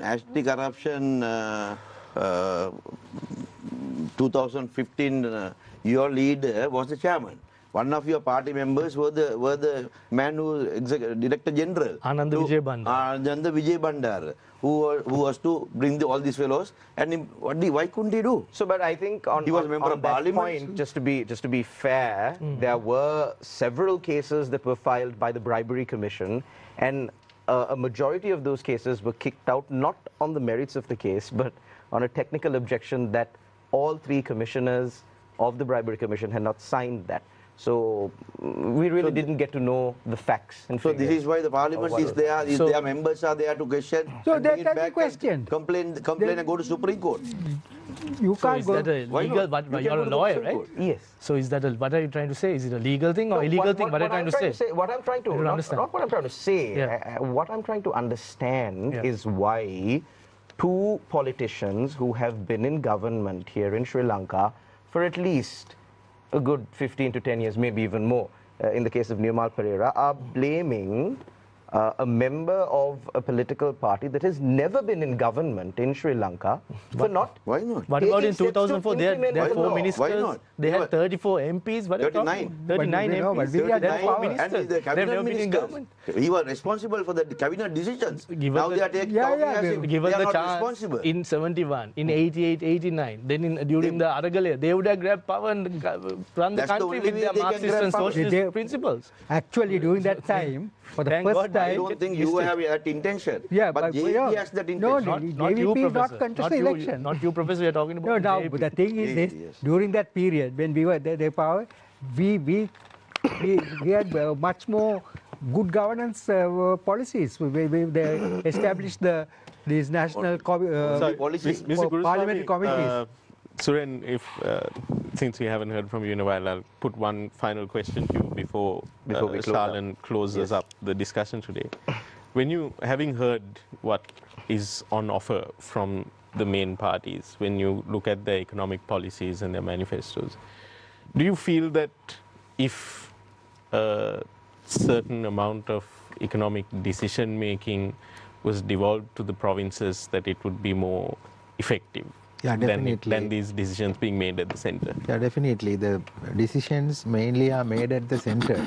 Even the provincial developments, provincial goals are decided at the center. For example, I will say a small example. Say you have these local councils. Local councils have enough money in their account. Then if they want to buy something to develop their local area, say maybe a grinder, there's a flood in the area and they better buy a grinder to cut the canal or whatever it is. It's a small purchase. But that too has to be decided by the line ministry. There are about 400 local councils. 320 councils. And this central government line ministry sits only once a month for taking a decision. And the purchasing decisions are made by them. You understand? So if this, then I have seen past 5 years or 6 years, the local councils, they could not even purchase a grinder to alleviate this, what do you call, road and this flood menace, mainly because they had to depend on the central government. So this is a small example. There are so many things like that. By nitty-gritty of this, what do you call, Dibuneguma bill, they have drawn up many powers from the local councils and the provincial councils. So whatever the decisions, small decisions has to be made, even deciding on the beneficiaries of the housing scheme or beneficiaries of the Samudhi. Majority of the lists are prepared at the center and they have to approve the lists. So this is where the corruption starts. So, Mr. Guruswamy, just for clarification, because I think a majority of Sri Lankans have understood this concept of devolution of power as simply being a means to end the communal issues that Sri Lanka has been facing. That has been how this devolution of power has been advertised to the people. That's the propaganda that goes around. So what you're speaking right now, it actually makes sense. Correct. Why do you think that, well, the Tamil political parties, which were some of the main advocates of this system, have not highlighted these benefits and spoken to, politicians or local activists, other pressure groups about these benefits and try to promote it that way instead of always saying, this is the solution to the communal issue, this is the solution to the communal issue, and making this always an issue of communities? No, this the initial idea was the resources were not shared to the northern east people, right? So this is where they But is it still the case? No, this is where they started this federal request. But the southerners painted it with the communal brush that these people now say. For example, if so what's holding you back from now we have painting the correct picture? No, we painted the correct picture. In good governance days, the 7 chief ministers of the provinces, they have requested more powers to the provinces. The report in the new constitution, they have asked for the reports from the chief ministers. So northern is already they have submitted for police and land powers, but southern provincial council ministers, after discussing with their ministers and provincial councillors, they have put up so many demands. So that clearly says the requirement for power devolution to the northern, not only for the northern east, even to the southerners, not because of to solve the political issue. Of course, that will save the political issue to the certain extent, but that will benefit the whole country entirely to alleviate this poverty, alleviate this corruption and all that economic menace, because this devolution will make a participatory decision-making process where the center alone cannot take decisions and put things under the carpet. So there will be check and balances between the provincial councils and the central government. This is another benefit of this power development. Thank you very much, Mr. Guruswamy. We need to quickly wrap up, so we'll have the final round starting now. Each of our panelists will get 2 minutes to make their closing statements. We'll start off with the representative from the Samagi Jana Balavegia, campaigning for presidential candidate Sajit Premadasa, Newmal Pereira. Your time starts now. Yeah, thank you. The best manifesto given so far, the best team and the confidence of the people are with the SJB. So definitely we are sure, irrespective of the pressure and the fear that the JEP is putting, that definitely we will win this election. Our presidential candidate will win. Also, we will assure the people in the whole country, irrespective of south or north or any other place, to develop law and order, transparency, accountability is our priority, our number one. So we will do that and then get on with all the other works. As far as we have to build trust. So the trust will come only with that. So we will definitely do that, and we are not a party. There are a lot of young leaders in our party, unlike the other president's party. We will eliminate the queues overnight. 22nd, we will eliminate the passport queue. All the issues, that small issues that can be eliminated overnight, over the phone, which will be done. So therefore, there is no question of waiting for, gazetting of this, gazetting of that, or going for another election to get the mandate. We will do that, and also we will make sure that all the people in the whole country are treated as Sri Lankans, not Tamils or Muslims or anything to do with any religion. And we will give priority. We will live according to the country's rights, which have been enjoyed by all the religious communities. We'll give them the necessary respect, and we will make sure that everybody has a place to worship as well as have a place to go and live without fear. So that is the most important thing. People will be allowed to do what they want. We will make sure there will be direct foreign investment and investment into the country, and we are prepared to work even without a salary or taking any benefits from the people. We have to make sure that I'm not finding fault with the people who took it, but it's bankrupt today. This country has been made bankrupt. So it has not become bankrupt. We have been made bankrupt. That is why all this, the JEP and all these people are thriving. Otherwise, it would have been less than 3 members of parliament if this country prospered from prior. So definitely we will make sure that people are waiting to wait. I have canvassed to many of the houses. It is through fear that people think that their properties will be taken, it will be distributed. Various stories are coming. If you look at that manifesto, I don't think many people have read it. Many people don't read it. People are taking anger out of this. The anger has been the instrument, deciding factor of this election. So I appeal to people not to be angry, not to use this from the heart. But just because previous politicians and the present politicians are doing. So decide on our leader, educated leader, who will definitely deliver and make sure there will be transparency, accountability, and law and order in this country. That is the message that I want to give to all the people in this country, to vote from the brain and not to vote because they are in hunger. They have been put into hunger by force. Maybe because United National Party was defeated. Ranil, Akila, Malik, Sagala, Vajira, Dayagamagi, Ranil, Ravi Karunanaga, Rangabandara, all the top leaders were defeated by the people. So right now, it may be the anger that anger for DS Nanaga's main party got only 0, not a single seat in parliament. That may be the anger that the present government must be taking out of the people.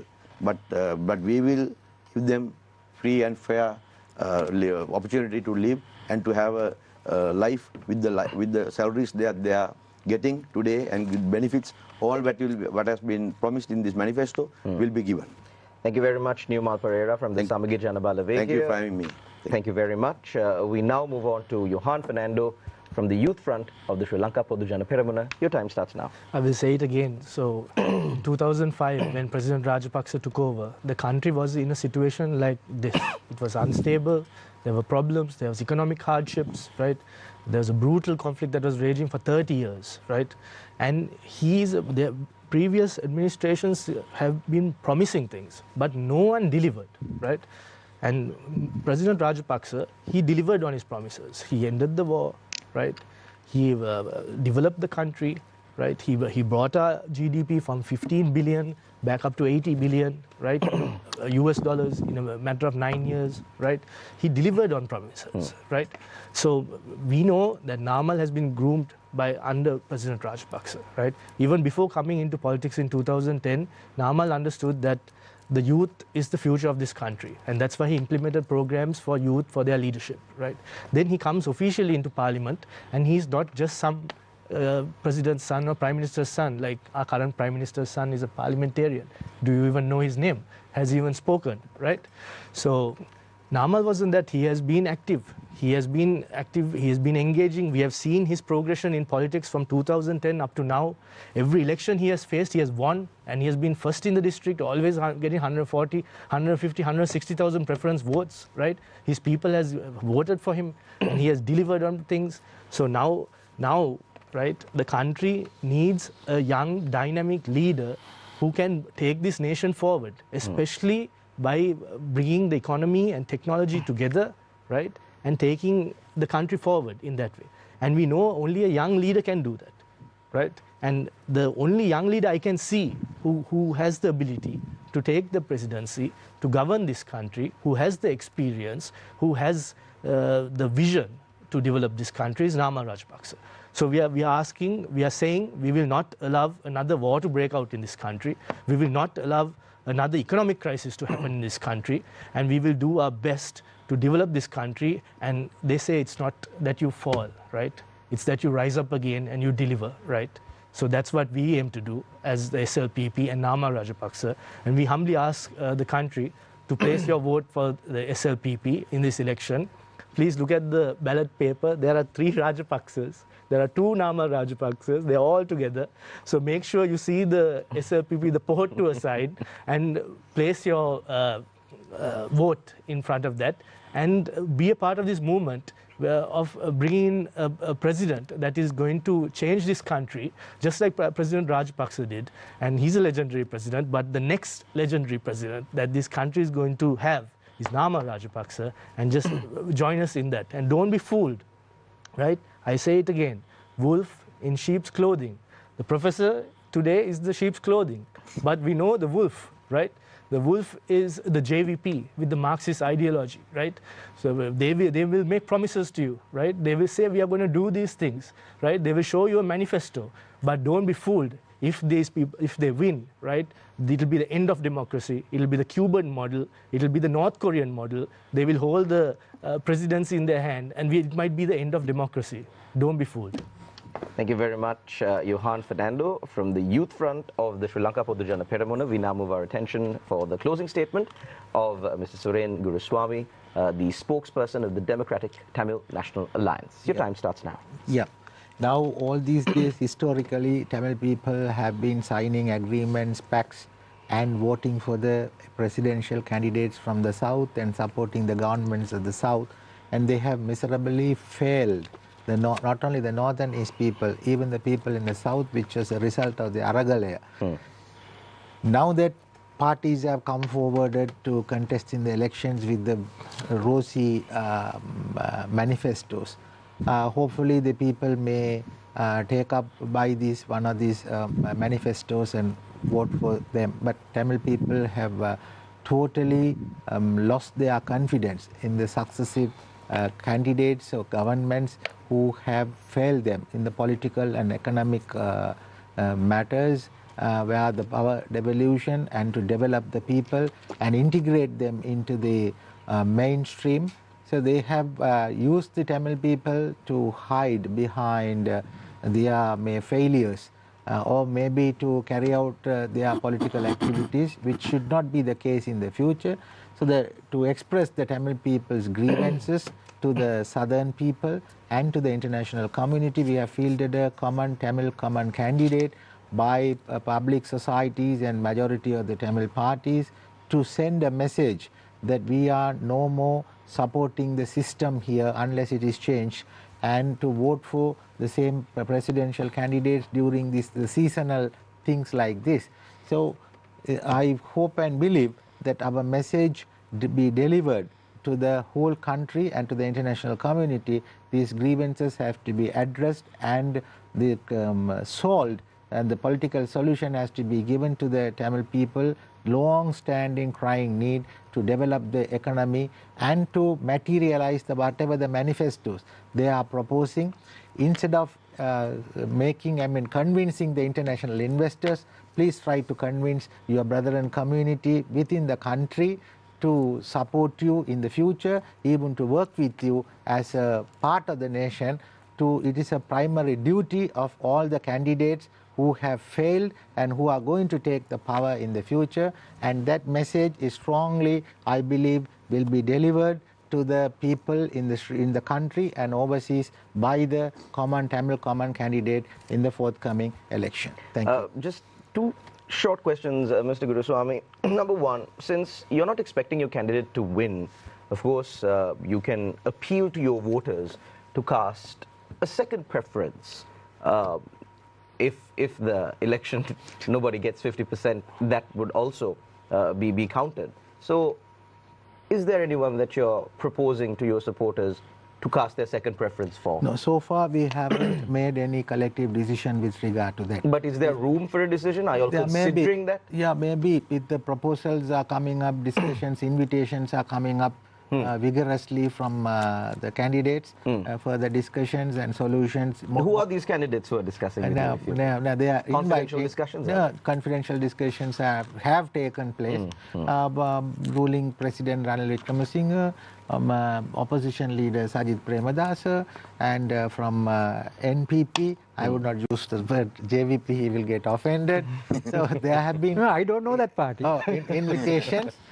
Invitations from all these major candidates to discuss further, apart from the manifesto, to discuss how the grievances can be addressed, because they want to integrate this. So do you think that even before the 21st of September, your primary objective at this presidential election has already been won? The primary objective is already we have reached the target by mounting a pressure among the southern leaders that this vote, the deciding factor may be, in this stiff competition, the votes are being split into pieces. So the winning vote may be a deciding factor from this north and east. Always it has been in the case. So this time that pressure mounted, and we can see from the manifestos and their open statements, their meetings, that how best they can integrate the Tamil people into the system. They are giving a lot of promises, and they are also prepared to get into written agreements. We think that is a first stage of success. So far so good. So far so good. So maybe, as you suggest, the things may unfold in time to come. Mr. Guruswamy, one final question. Do you agree with the other two panelists who spoke just before you that Professor Kumar is the sheep's clothing that a certain party is using and calling themselves wolves? Do you agree with them?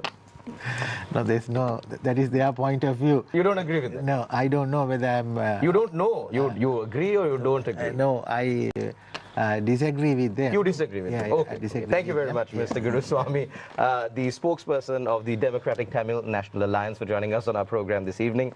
And we finally move on to the star of today's show, the person who was talked about the most, Professor Kumar, an executive committee member of the National People's Power. Sir, your time starts now. Thank you very much. Charlotte, please excuse. I didn't tell that he's in wolf's clothing. No. I said he's the sheep's clothing that's been used by a group who are supposedly wolves. You said two people are accusing him. Not accusing. I'm not telling he's in sheep's clothing, but he doesn't know that JVP and NPP are one and the same. Okay. This is the only thing I say. Thanks for clarifying me. Since he joined 2.5 years ago, I pardoned him. It's a concern for the We were the beginning. We were part of the original NPP. Then we never joined to... Okay, Professor, the time for your closing statement starts now. We have come here, and I hope, after listening to our discussion, our listeners will vote for Andhra Kumar Disanayaka. He is the only candidate that is offering you a policy which is going to help the poorer people of this country. Unlike the other candidates, he is not the son of a former president or prime minister. There is no nepotism in the NPP. Secondly, he is an educated person, and his education has been in universities, unlike certain other questionable type of education.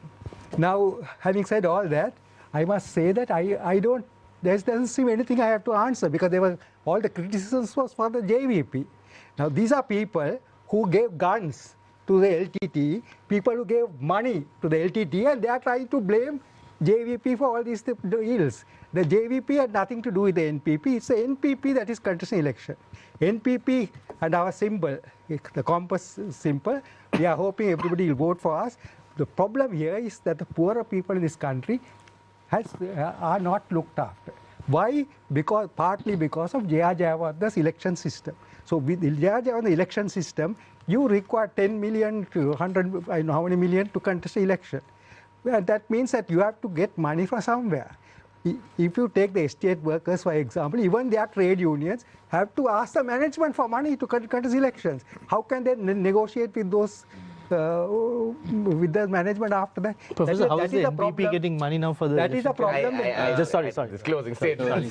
That is a problem with these people. If they come to power, although they write all these nice policies, they are following neoliberalism, and they cannot do anything to attack the business capitalist group in this country or reduce their wealth, right? A thing like a wealth tax, which we might think of, you will never think of. The other problem is that these candidates, No, go ahead. The other problem is that these candidates have a history of not giving them promise on the manifesto. They have not. Now we are party which has not been in power. So we are telling you, please try us. We will assure you, we will do our best. Of course, there are a lot of international problems which may not help us, but we will do our best to try to put this country back in order, and in the process help the poor people in this country, especially the estate workers who are getting 1,000 rupees a day. Can you imagine getting 1,000 rupees a day and living in this country? And President Ranil Wickremesinghe has offered them 1,750 rupees after the elections, right? In October or something, which will never happen. Like the salary increases is giving. So this is the problem. Promises, promises and promises. We will say we will end all that. And we are not getting votes because of anger. We are getting votes because people are trusting us. People are distrustful of all the former the leaders who are contesting. And people are disappointed with the way they have acted previously. And that is why they are coming to us. And we hope we will win this election. Thank you very much, Professor Kumar, National Executive Committee member of the National People's Power Movement. Also, once again, thanks to Mr. Guruswamy from the DTNA for joining us on our program. Thank you very much, Johan Fernando. Thank you very much, Mr. Nirmal Pereira, for taking time off your busy schedules and joining us on this program. Thank you very much to our journalists for asking the right questions, Niresh Aliyathambi and Nadim Majid. Of course, at the end of the day, the responsibility falls on you, our viewers, the citizens of Sri Lanka, to vote wisely.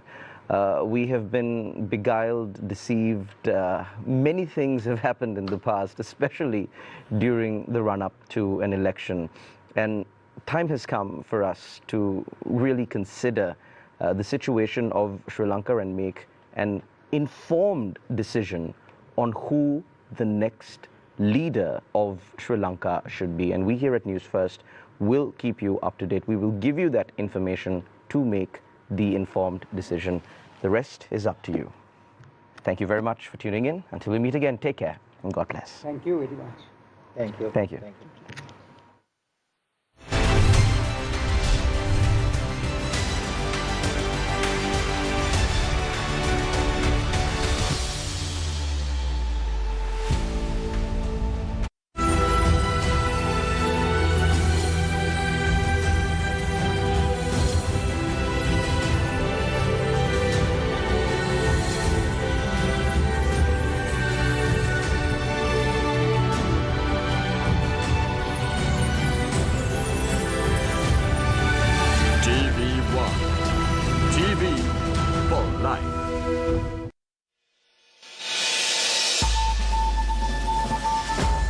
Israel's Prime Minister pushes